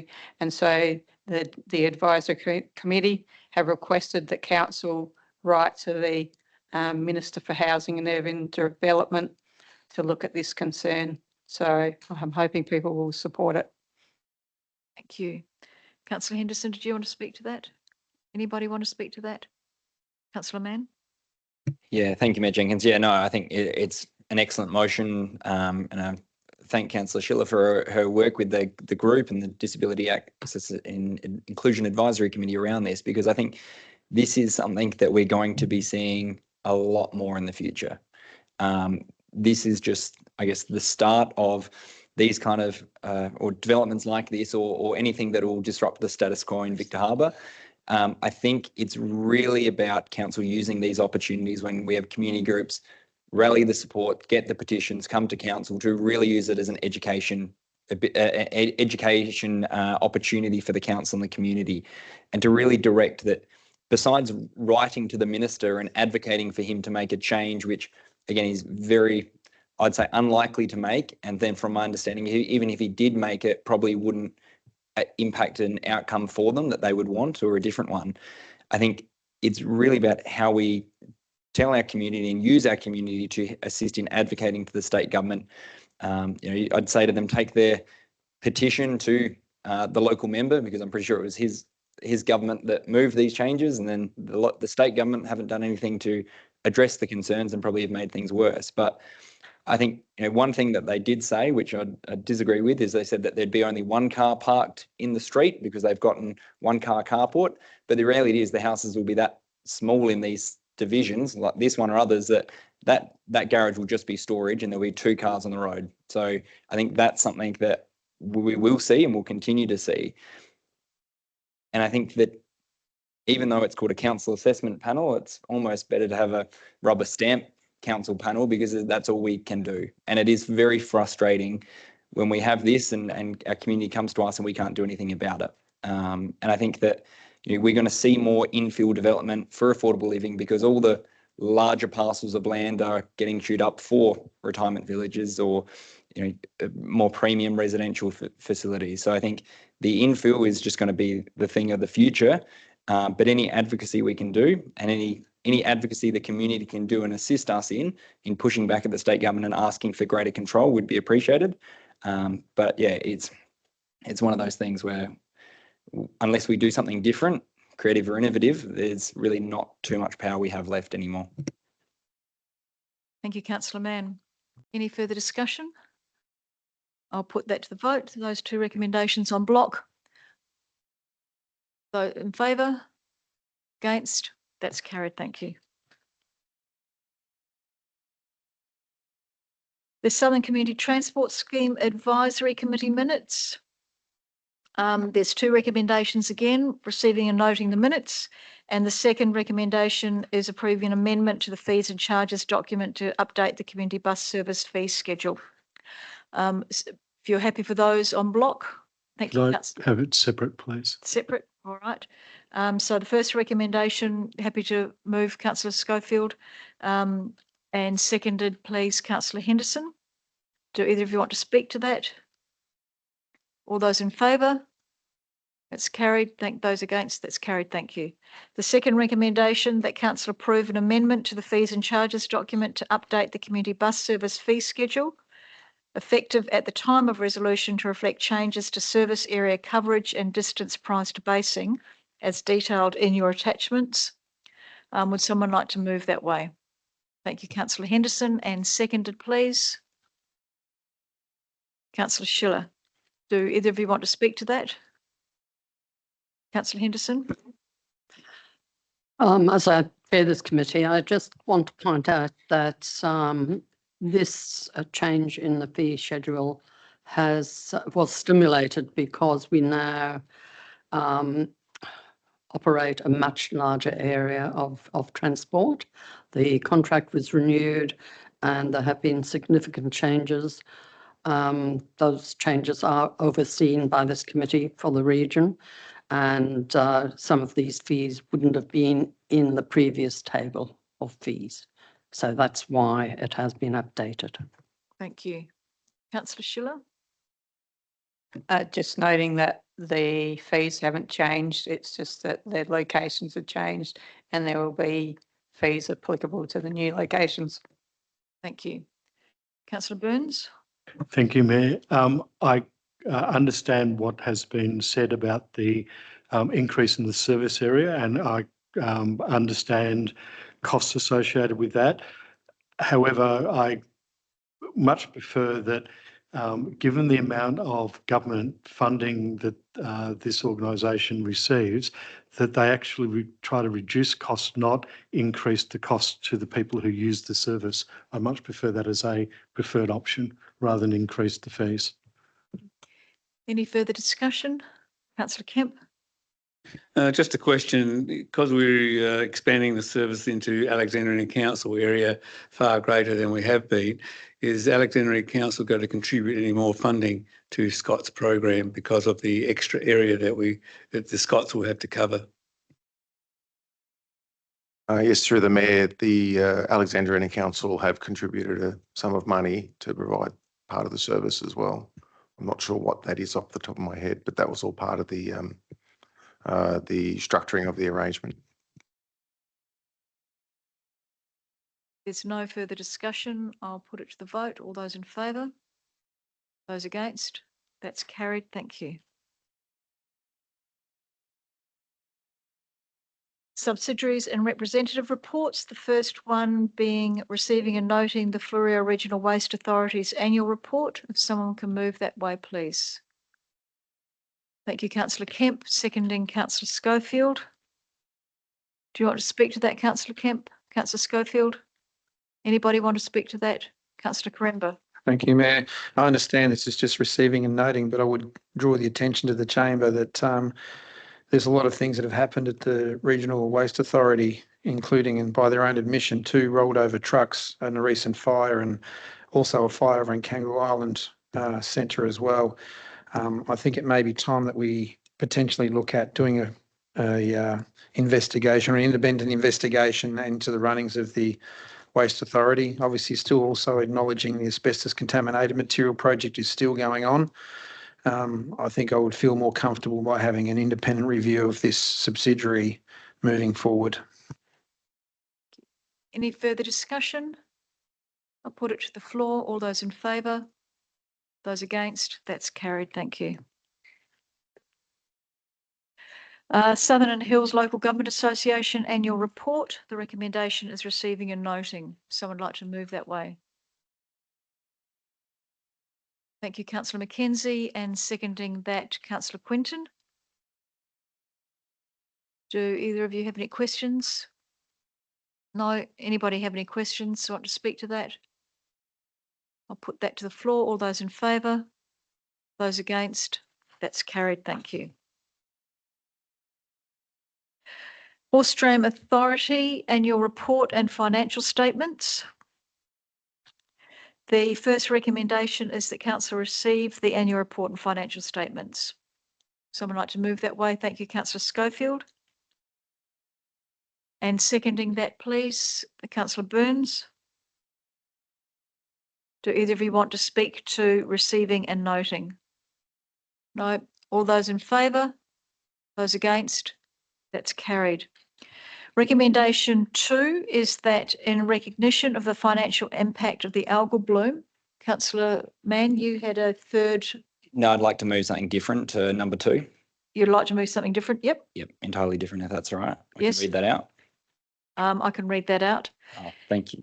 In recognition of the significant financial impact of the algal bloom, Council worked with the Victor Harbour Horse Tram Authority to increase the level of advocacy to the state government for financial assistance, including preparing large visible signage for the horse tram and foreshore stables that reads, "At risk of closure due to algal bloom, save us state government." 2, social media marketing to alert the broader community and state of the financial impact that the algal bloom has had on the horse-drawn tram, and working with local and state media to help spread our message and call on the state and or federal government to provide the required finances. Moving that, Councillor Mann, and seconding that. Do I have a seconder for that one? Thank you, Councillor Mackenzie. Would you like to speak to that, Councillor Mann? Yeah, thank you, Mayor Jenkins. Yeah, so I guess the previous discussions around this item was the Horse-Drawn Tram Authority came to council and said we're having significant financial struggles due to the algal bloom, and we said go talk to the state government, advocate to them, because it's $170,000 of additional ratepayer community funding that is going to have to we're going to have to come up with to offset all the losses. And I take my hat off. They have approached the minister. They've written to government. But again, they've fallen on deaf ears, and again, as a result, they've come back to council and said, "Hey, can you top up the 170,000 or not collect the rent?" Pretty much. This, I guess, thinking about it, is we're dealing with politicians here, and I guess there's no incentive or con for them to not for them to give us this money previously. And I think what we're trying to do is a bit of or what my intention around this is a bit of a carrot and the stick scenario. You know, we can let the community, we can let the state know that a significant icon of the state of South Australia is at risk of closure, which is exactly what the report it details about the financial concerns. And we can say we need to call on the state government's help to come forward. And now they can either choose to come on down, present the horse a check, get some photos, promote within their, algal bloom update about what they've done to advocate, and they can be the heroes, and we'll praise them for it.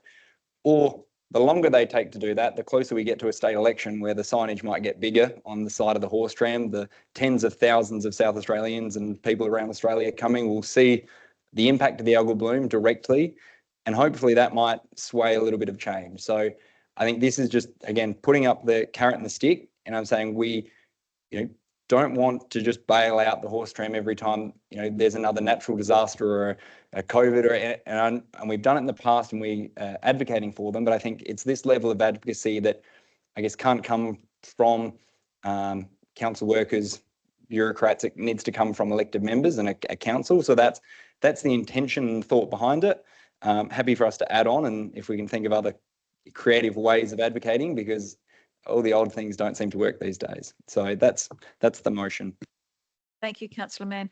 And certainly, I've met with, along with the CEO, the Minister for Tourism, Zoe Beddison, and very clearly articulated that the state government needed to step in and assist the horse-drawn tram, because the tram is not just an icon of Victor Harbour, but it is an icon of South Australia, and advertises South Australia worldwide. And currently our ratepayers are the ones that are funding that. And as a small council with a very small number of ratepayers, we can't continue to subsidise the state government in relation to that. So I think any great advocacy that we are able to do as a council and even as a region, I think would be helpful. Councillor Burns and then Councillor Karemba. Oh, sorry, Councillor I beg your pardon, Councillor Mackenzie. I've just met him who seconded it. Yeah, I was like to say I'm in support of this, especially state government want to be seen as being the heroes during this time. So I think it's definitely worth leaning into that and supporting a international icon that the horse tram is. Thank you. Councillor Burns. Thank you, Mayor. I'm also supportive of this, and I was just going to say I have after we vote on this, another motion to put up as well, please. Councillor Karemba. I appreciate what Councillor Mann is saying about the carrot and the stick, but I'll tell you right now, the carrot's not going to work, and it's about time we just start bringing the stick out. So I would actually say that if we don't have the money given to us within a month, we just shut it down prior, and that will get you attention. The Victor Harbour Council will stand up and say there is no more money, and that the state government need to cough up $170,000 in a multi-billion-dollar budget is nothing. So while you can go with the carrot, I think the only carrot that it's going to see is the ones that are given to the horses, because you're going to get nothing for the state government to actually push. There's a lot of people asking for money at the moment, especially with all the algae bloom and, you know, the stuff going up in Port Augusta and Port Pirie. The squeaky wheel gets the oil. I think we just need to go straight to the stick instead of the carrot, but give it a go if you like. We can always go for the stick over Christmas and be the grouch. Any further discussion? I'll put that to the floor. All those in favour? Those against? That's a unanimous council decision. You foreshadowed a motion, Councillor Burns. Yes, thank you. That we defer motion 2 and 3 to the December or January meeting, and in the interim seek a independent operational financial review by the same organisation that did the business case review for the sports precinct on the horse and tram, and report back to the council at the December or January meeting, whichever is practical to do. I'm happy to accept the deferring 2 and 3 to the next council meeting. Yep. But because the other part of your motion Has a cost. It has a cost associated with it, and so I'm not going to take that as a motion without notice. Okay. So I'm happy to put that your motion to defer 2 and 3. Okay. Adjourn it rather to the next council meeting. Or to December, because that allows me to put in to the next council meeting a motion on notice for the review. Okay, so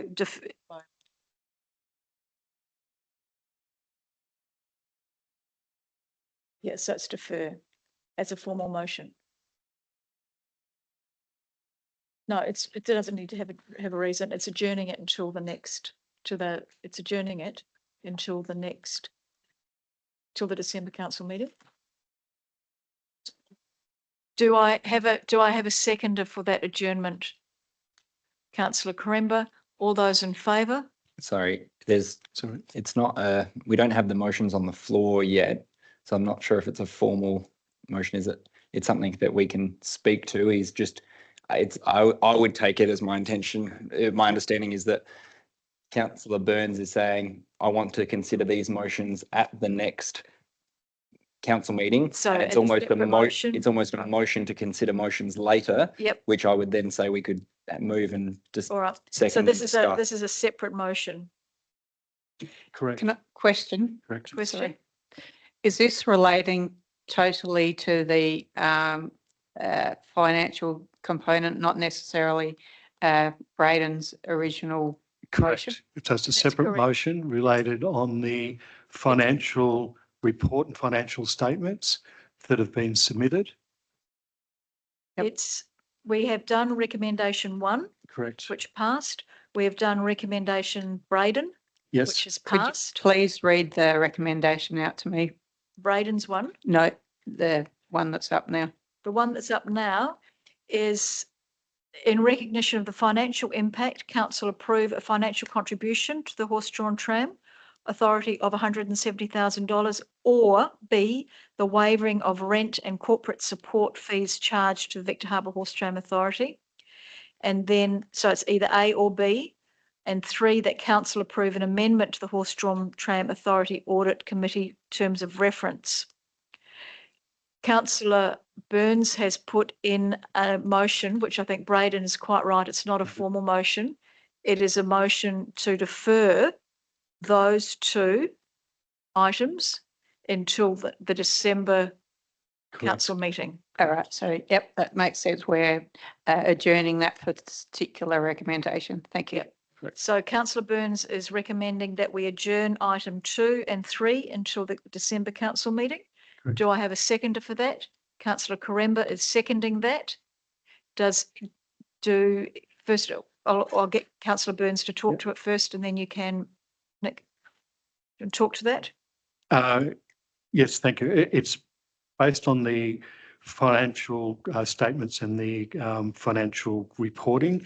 I understand the impact of the algae bloom impact, but I think there are deeper issues, and I think each year we are constantly being asked for more costs, and I totally agree with Councillor Mann's proposal of going to the government to get their support, but I'm also concerned that there appears to be other issues as to why they are not, or they keep getting into financial situations. And I believe that having an independent review of their operations and financial situation will only give more confidence to elected members, and they will provide them with, I think, guidance as to what they're doing right, what they necessarily need to improve. And we undertake those sorts of reviews in other areas. And given how long this tram has been operating for, and given how important it is to Victor Harbour, I think it's important to do. And by deferring that, it's not to say that we don't contribute, but it allows me time to put in a formal motion for the November meeting to get that approved. What I suggest you do is talk to the CEO and help her, and she'll be able to help you formulate the formal motion. Yep, thank you. Thank you. Councillor Karemba and then Councillor Mann. Thank you. I think and I could be wrong here, but I think what Councillor Burns is basically saying is that we need to give the stick a bit of weight. So if we can go to the government and say, look, we are also looking into what's going on with the horse tram. It is not doing as better as it could, and we're taking our responsibility as guardians of the ratepayer bank, that we also are doing what we can to help the horse tram. But I think push come to shove, if the carrot doesn't work, we've got to be ready with the stick. So that's why I'll be supporting this motion.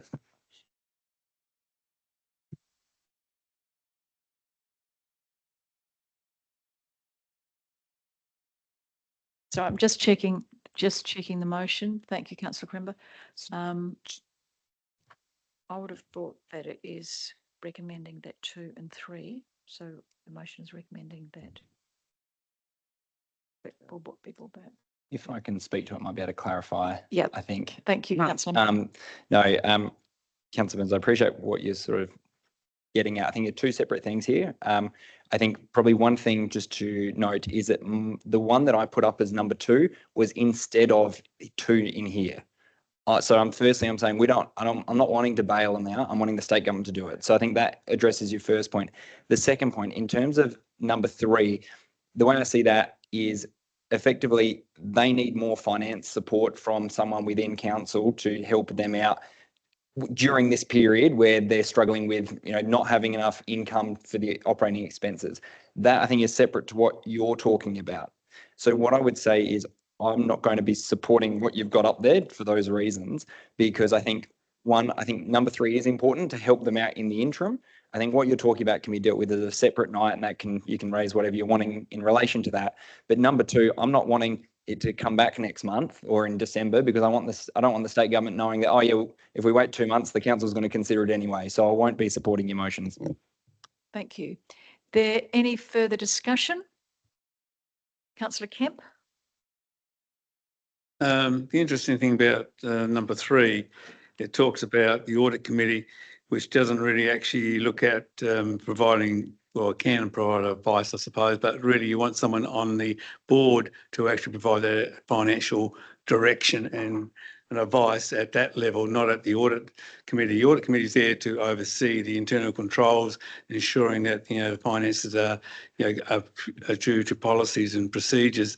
So I think really should be in the board level, not at the audit committee. So that's why I think I most probably I'll think about which way I'll go. Thank you. Kelly, can you just clarify the role of the audit committee horse tram?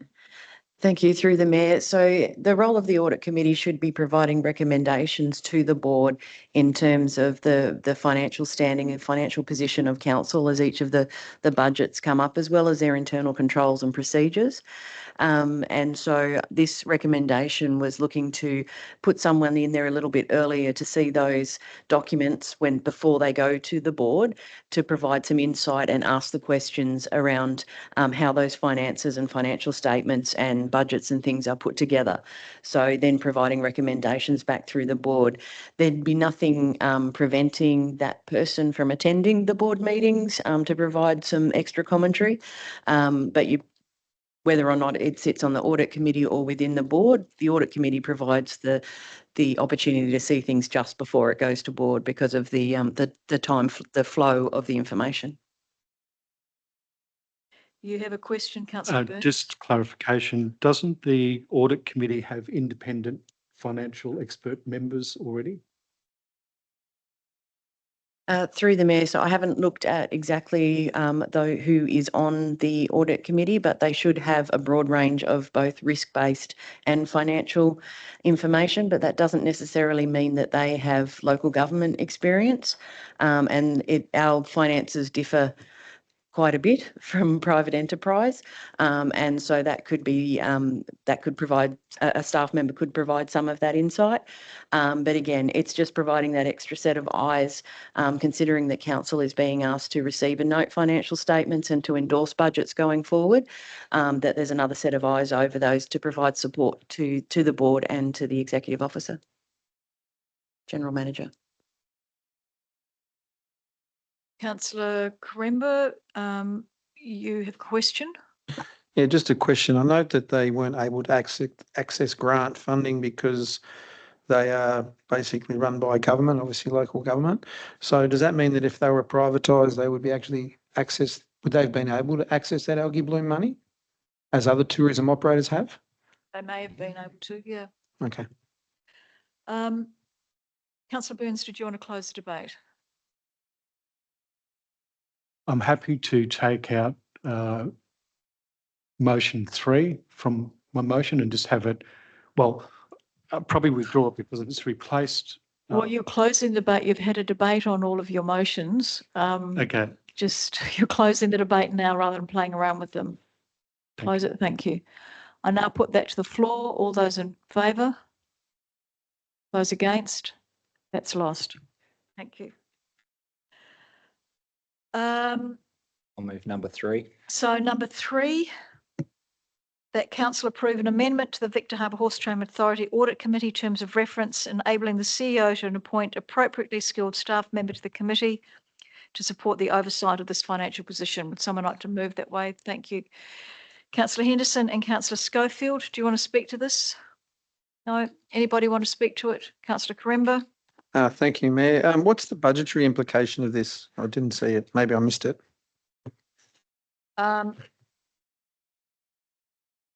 If no budget offset has been identified, there'll be an increase subject to council approval to operate expenses. No. That's not the money. How much for the staff member? Unless they're going to do it on their own time. It would just be an endorsed budgeted staff resource. Right. So no extra money in the budget. There's no other questions. I'll put that. Sorry, Councillor Kemp. Yes, I'm going to move a formal motion to adjourn this item because Councillor Burns has highlighted that he wants to move a motion in the next council meeting to have a complete financial overview of the Horse Tram Authority. And so I think we should wait for that motion to see if that gets up. And if it does get up, let's look at what the results are of that review of the financial status.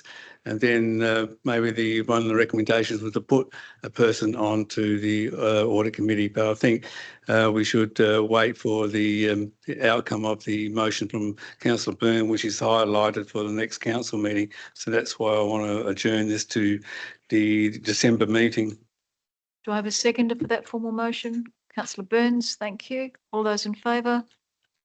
Those against? That's carried, thank you. We now move to matters of urgency, of which there are none. questions on notice, of which there are none. Questions without notice. Does anybody have any questions without notice? No. We now move on to motions on notice. And this are recommendations from Councillor Schiller. Councillor Schiller, you've got three recommendations there. Would you like to propose your motion? I'd ask either the Mayor or the Acting CEO could please read them so we get an accurate reading of my three motions, please. So the recommendation I have in front of me is recommendation 1, that council formally seek the state government's commitment to upgrade the intersection of the Hindmarsh Road, Torrens Street, Seaview Road and Eyre Terrace to a signalised intersection. 2, that council advocate to the state government and all known local candidates in the upcoming state elections, urging them to allocate funding for key infrastructure upgrades, including the Hindmarsh Road, Seaview Road, Torrens Street, Eyre Terrace intersection. 3, that if the state government do not commit to upgrading the Hindmarsh Road, Torrens Street, Seaview Road and Eyre Terrace to a signalised intersection, that council request that the state government provide grant funding to council to undertake the detailed design and associated capital works on the government's behalf. If I'm allowed to move them on block, because they do work together, because the third recommendation is a case of if we're unsuccessful with 1 and 2, then we head to recommendation 3. They're your recommendations, so I'm happy if you want to move them on block. I'll ask for a seconder and then you can speak to them. Councillor. Point of order. The chamber makes a decision about moving on block, not the mover. Meeting procedures. Councillor Schiller, you've got 3 recommendations there. How do you want to move them? I wish to move them on block if I can.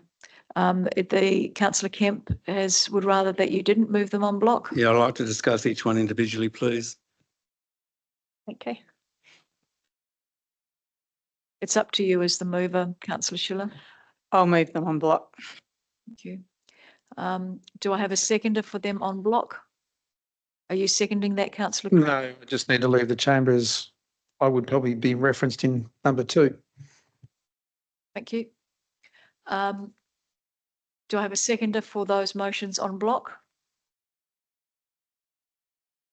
Thank you, Councillor Quinton. Councillor Schiller, would you like to speak to your motions? Sure. This is a case of we've got a ditch road that's coming through the centre of our township, and as our population increases, we're finding the traffic flow along that particular Hindmarsh Road, for instance. If you look in the report, there are 17,300 cars travelling on the Hindmarsh Road each day, and obviously Torrens Road would have similar figures to that.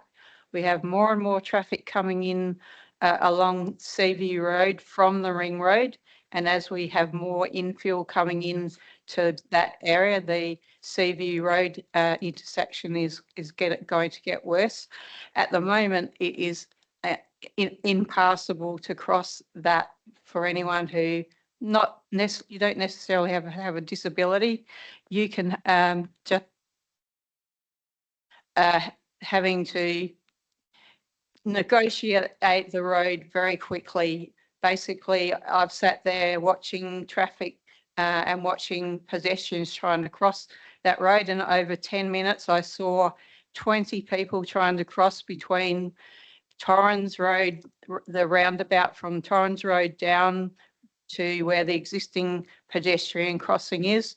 And what would happen is that they would come to the crossing, and some of them would decide to move further along and cross at an undesignated area, or they would have to travel extremely long distance down to the pedestrian crossing, which is currently in an awkward position anyway, because what is happening is that you cross over there.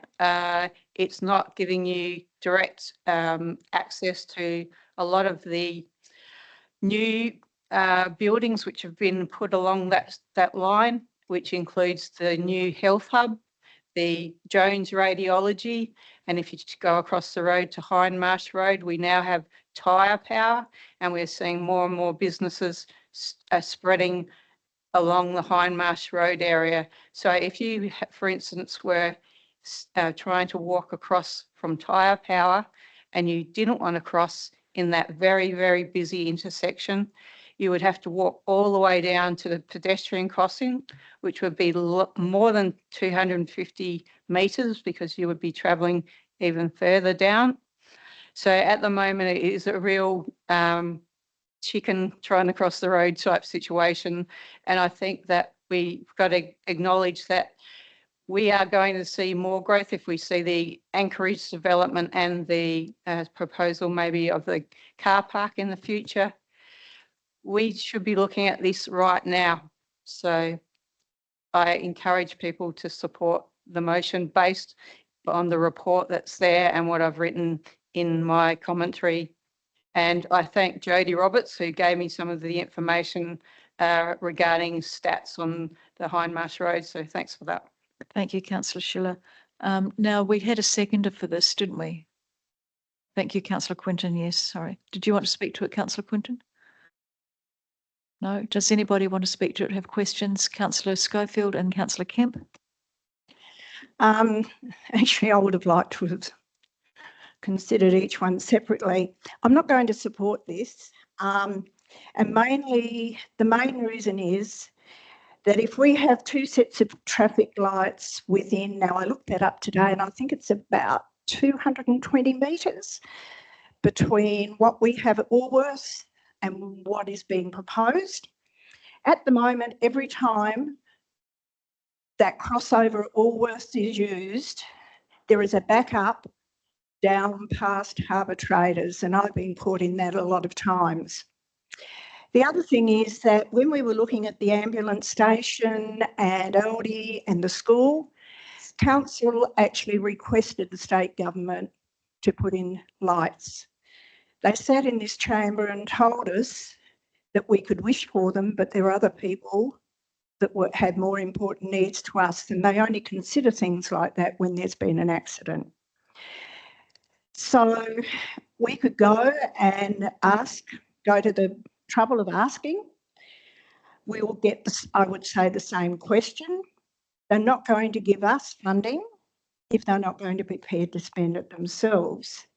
I think we really need to have a workshop that looks at our main roads and considers every single aspect of our roads, where the crossovers are, potential infrastructure upgrades, so that we as elected members can make a good decision going into the future that also looks at our commitments under our budget.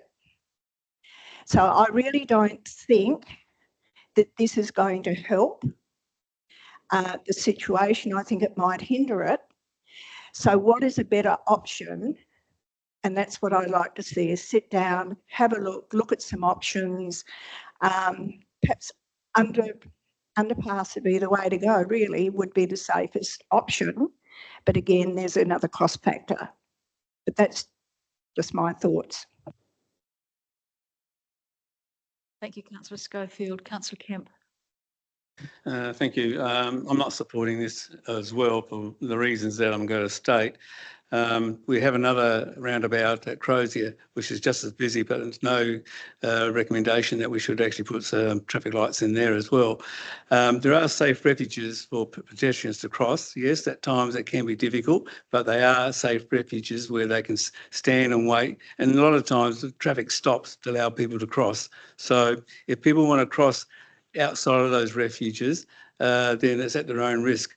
But the things that they find about why roundabouts are in place is that with roundabouts, traffic flows more constantly, and there's lower impact of collisions and injuries at roundabouts when there's an accident.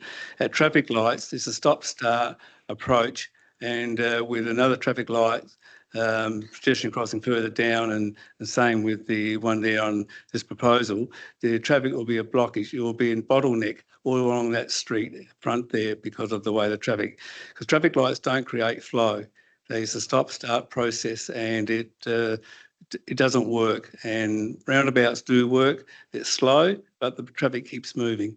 And plus, traffic lights, there's a higher impact of collision, higher impact of injuries and death at traffic lights compared to roundabouts. So from a safety point of view, I think we need to keep our roundabouts as much as possible. And I think, again, a good idea to have a workshop to discuss and look at other options, and maybe revisit our traffic management plan for the city. It's a fairly old one, and I know they've got to take into account the Anchorage development if that goes ahead. So they're waiting for that to go ahead before the new traffic management plan is done. But I think we could have a discussion around that. So I think we'll wait for that. So that's why I won't just support it. Thank you, Councillor Henderson. Then Councillor Burns. Unfortunately, Councillor Kemp stole my thunder. I was going to say pretty much what he's just said. Roundabouts are the most efficient way to move traffic. On a roundabout, there is always something moving. At traffic lights, there are many times where everything is stopped. And I agree with the congestion. Following on from that, if you have everything stopped, you get more congestion. Instead of the motions in front of us, I wish we'd seen a motion to have a pedestrian signalised crossing somewhere else on the road, rather than stop all of the traffic for pedestrians to cross. And yes, I would be very much in favour of a workshop looking at not just the current traffic flows and congestion within Victor Harbour Council area, but predictions of what future flows might look like, because we need to be strategic and be looking 20, 30 years ahead on this. Thank you, Councillor Henderson. Councillor Burns. Thank you, Mayor. Interesting discussions around the chamber. I agree with several members here that rather than do piecemeal, we should actually have a workshop to revisit the traffic management plan, to update it, taking into account the known growth and potential future growth. If my own opinion is, driving along that road, a lot of times there is a lot of congestion, but if you put another set of traffic lights in there, I guarantee that most of the locals will use the side streets to bypass them. Thank you. I might just ask Jodie to speak to the traffic management plan that we've got, an update. Thank you. Through the Mayor, it was identified as part of the urban growth management strategy to update those traffic management plans. So that was planning to be a budget bid for next financial year. Thank you. Councillor Schiller, did you want to close the debate? I just reiterate that there are 4 major intersection points: the Hindmarsh Road, Torrens Road, Seaview Road, which are the 3 critical ones, and Eyre Terrace to a lesser degree, where people, if they don't have the confidence to cross, are basically being isolated by the 2 parts of the CBD. We're spreading more businesses along Hindmarsh Road, and we've put more businesses along Torrens Road. And as mentioned before, Seaview Road is getting more and more busy. So this is not good for pedestrian access. If a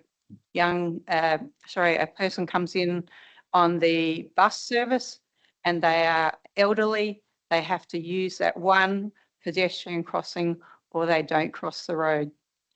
I acknowledge people's comments tonight and just ask people to consider the motion. Thank you.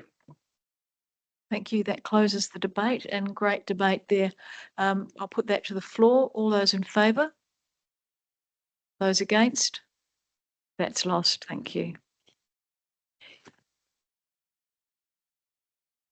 What I might do now, given that it is 7:45, is we might have a break and come back at 7:55 and then we can all have a bit of a wriggle around and have the rest of the.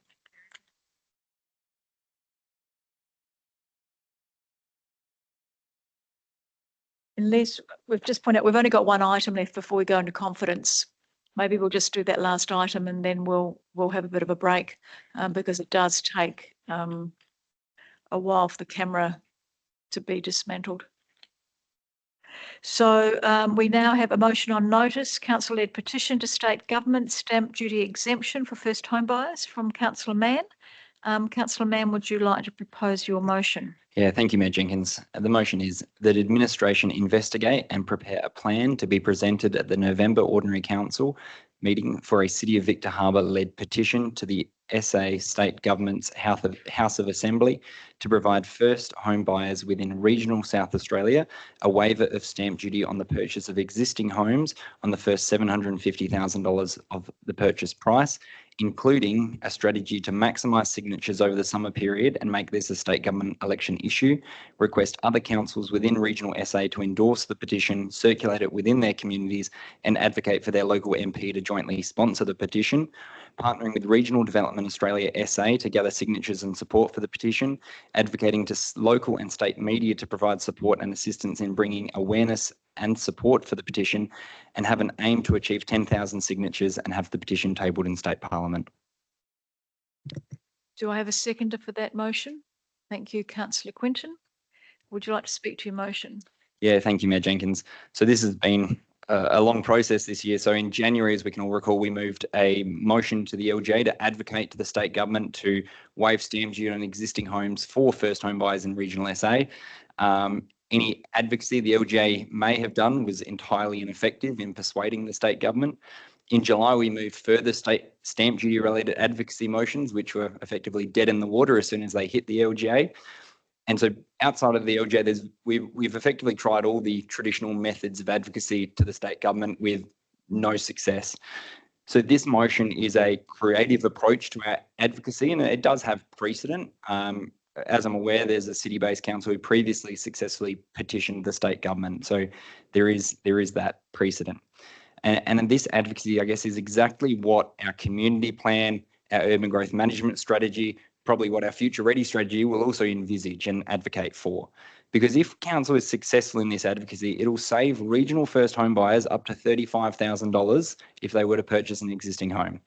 You know, it's all well and good for the state government to say that they want all first home buyers to build new, but the reality for many regional communities is there's not the level of new affordable construction that the larger cities around Adelaide are experiencing. There's little development or little housing availability in terms of builders, but also you look at Victor Harbor where we do have a lot of new development, but it's very much aimed at an older demographic. You know, we've got 4 new retirement villages aimed at only 55 plus, and then other developments that are very much, in terms of the purchase price, looking at a wealthier, potentially older demographic. By removing this stamp duty on the existing homes, you nearly half the barrier to entry for first home buyers going into the market. And that is an incredible incentive for a young person to either stay locally in their regional community or to move out of the city and take their skills and expertise into the region as they look for a bit of work-life balance. You know, I know lots of young people locally who just can't even entertain the idea of building new because of, one, the wait times around being 2 years. They might have young families, but also the financial constraints around being able to pay market rent for 2 years whilst you're waiting, whilst also paying the interest on your land and your construction costs. I recently met a young doctor who had moved to Victor, worked locally with a young family, which was very exciting to hear that happened. But pretty much was told that they'd been putting in offer after offer on existing homes and constantly losing out. And that's a GP struggling to get into the housing market down here. So you think, how does anyone else go? You know, the state government have said that they will not remove stamp duty on existing homes for the entire state. And I suspect they're worried about making Adelaide even. Councillor Mann. I'm very aware. Thank you, Mayor Jenkins. Adelaide was recently found as the 6th least affordable housing market in the world. It's more affordable to work in London and purchase accommodation there than it is Adelaide. So this petition's a compromise to them. It's saying We just want stamp duty exemption for existing homes in regional communities and only on the first 750,000. If they want to buy an $800,000 house or they're privileged enough, they pay stamp duty on that 50 grand. If we can get this 10,000 signatures, we can make it a state government issue. We can provide another avenue of affordable housing locally. And I think also we change the image for Victor Harbor from a place that's advocating for our young community, even though we are the eldest community in South Australia. So I hope you can support this. Thank you, Councillor Mann. Councillor Quinton, do you want to speak to this? Does anybody want to speak to this? Councillor Henderson, then Councillor Burns, then Councillor Karemba. Whilst I think this is a very good idea, I'm just wondering about the timing of it. Given that we're looking at a state election coming up, I believe there are not many sitting days left in this year, and wondering when, if anyone knows, when the state government goes into caretaker mode, because I'm worried this might just sit in limbo for 6 to 9 months, putting it through now. That's my only concern. Just the timing right now maybe isn't the best timing. Thank you. Councillor Burns. Thank you, Mayor. I'm supportive of this for a couple of reasons. One, I think that constantly submitting stuff up to the LGA hasn't really proved effective in recent times, and it's really good to see our council, as we're seeing other councils, either working together or actually submitting petitions up to the government, working with the community. And I think there's an opportunity here. I think it'll actually resonate with a lot of people in South Australia and other councils.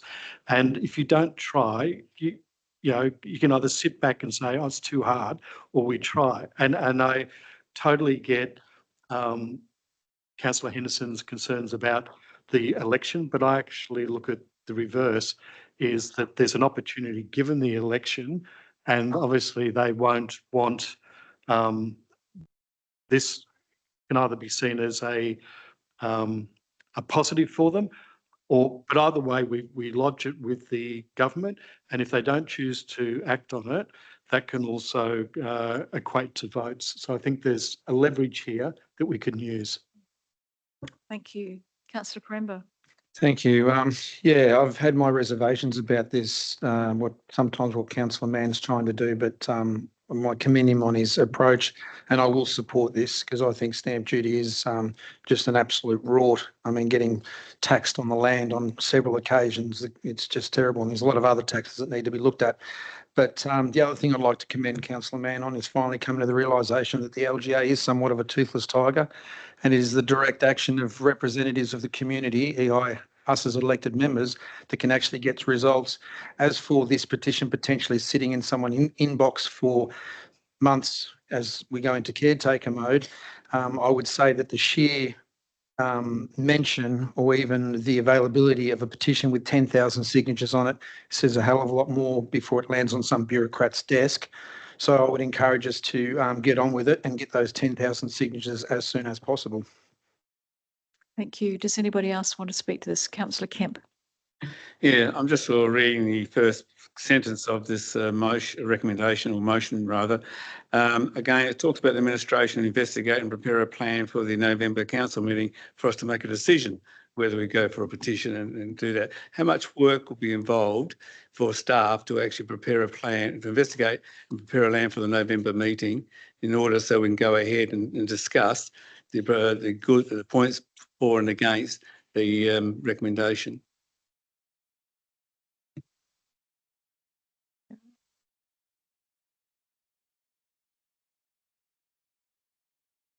Karen's just looking at the budgeting implication that we have here.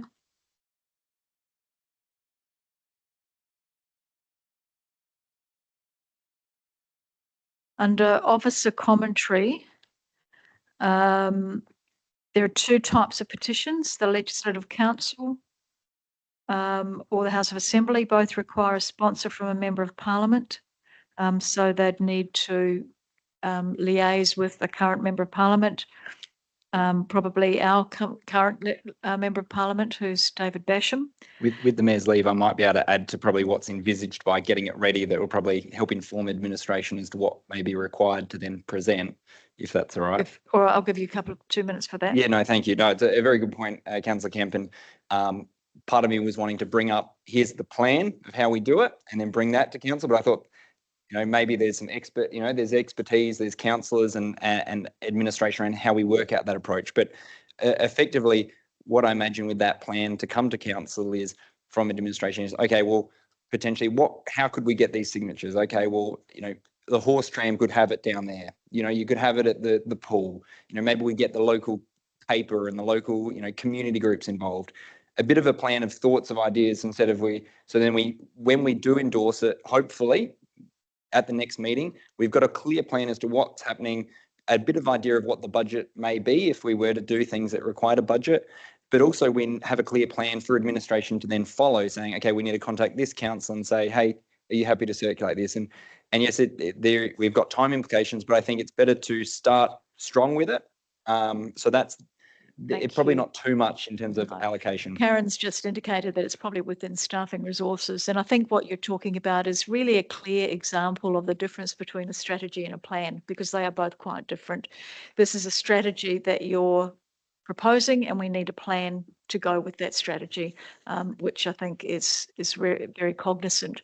And I think that given that we have a state election coming up, it is certainly an opportunity for us to highlight to the government and to a number of people in the community that are looking at standing for the state government, some of the issues, not just for Victor Harbor, but for regional communities with older populations, because as we have said a number of times, in 10 years' time, when our current older population is 10 years older, we need to have a younger population to actually care for them and look after them.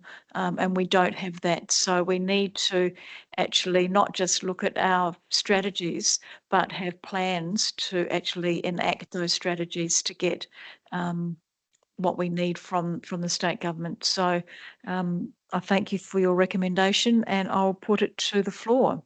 Sorry. I've got another question, if you don't I've got a mind. question, Councillor Kemp. To the acting CEO, you just made a statement that is within staff resources.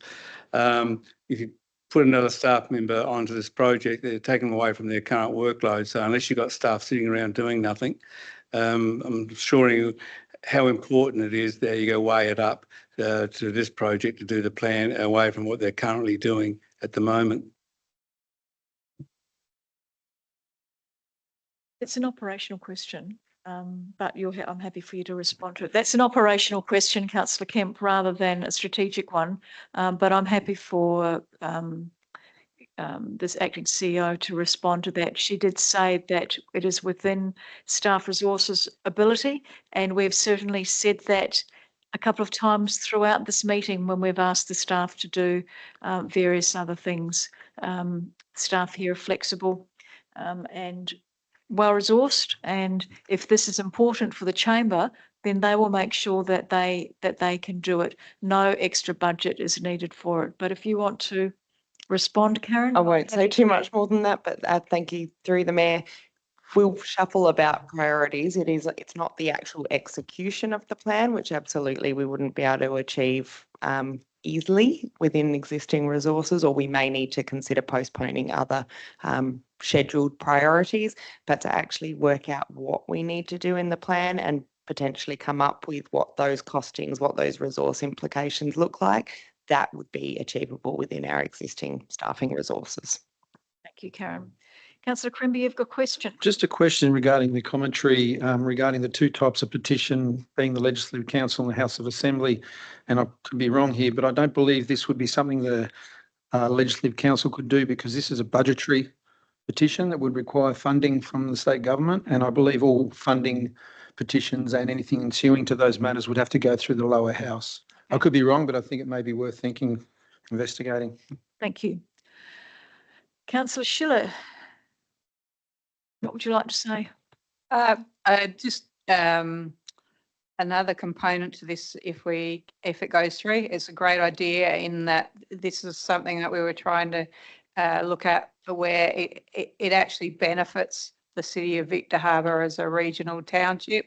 So whereas at one point, I think we did have a motion up that was looking at this over the whole of the state. There's going to be some country towns that are probably going to have a heckload of young people moving if this goes through, because there's plenty of country towns out there that'll be probably $300,000 homes, not $750,000 homes. I'd be interested to know if we go down the pathway of finding a sponsor to try and get this through, to have the costings that this is potentially going to cost whichever government is in, because that will be the big thing. Everything that we do like this has to come from somewhere else. So if the sponsor becomes our member of parliament, maybe we ask that they do crunch some numbers so that we know how much this would cost the state to do. Thank you. Councillor Mann, do you want to close the debate? Yeah, thank you. No, I very much appreciate the support around the chamber, and I think some very, very good points. Yeah, no, completely appreciate Councillor Henderson saying about time frame, but I think it's, if we could probably get 10,000 signatures just in our community, but if you think of each regional community doing the same thing, I think that'll carry more weight than if it actually gets tabled prior to the year starting or not. I think in terms of, I guess, the concern around costings and things like that, and exactly how we do it, I think, yes, if we get our local member to do it or whichever member, I think it's better imagine if each regional council could get their local member to jointly table it, and then we can try and achieve the aim before it's even effectively passed. So again, we try new approaches and we see if it works, but I think it's definitely worth trying as we keep pushing. But I appreciate the support, and if I have to spend all my lunch breaks over summer down at the horse tram or causeway with a petition, I'm happy to do it, because I think it's a very worthwhile cause for the future of our community. Thank you. I now put that motion to the floor. All those in favour? Those against? That's carried unanimously. Thank you. We'll now have a 10-minute break, if that's okay. Councillor Quinton? Oh, sorry, I had a question without notice. I think I missed that section earlier. Is it possible to ask the question now? No, we've finished that section formally, so we're going to be moving into confidence when we come back. But maybe after the meeting, may be able to ask it while we're all here.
We now come to item number 20, which is confidential items.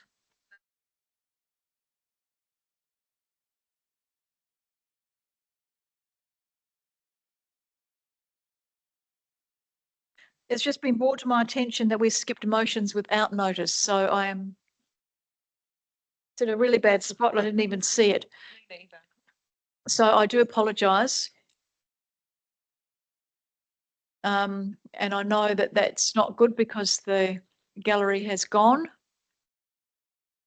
Yeah. They're still online. So I do apologise for the gallery that left. Does anybody have any motions without notice? No. Okay. Let's go to confidential items.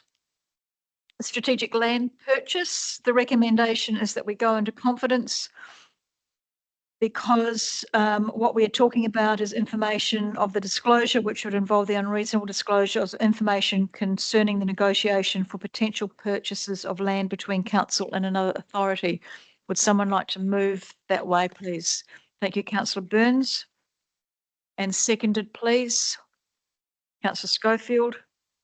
All those in favour? Those against? That's carried. Thank you.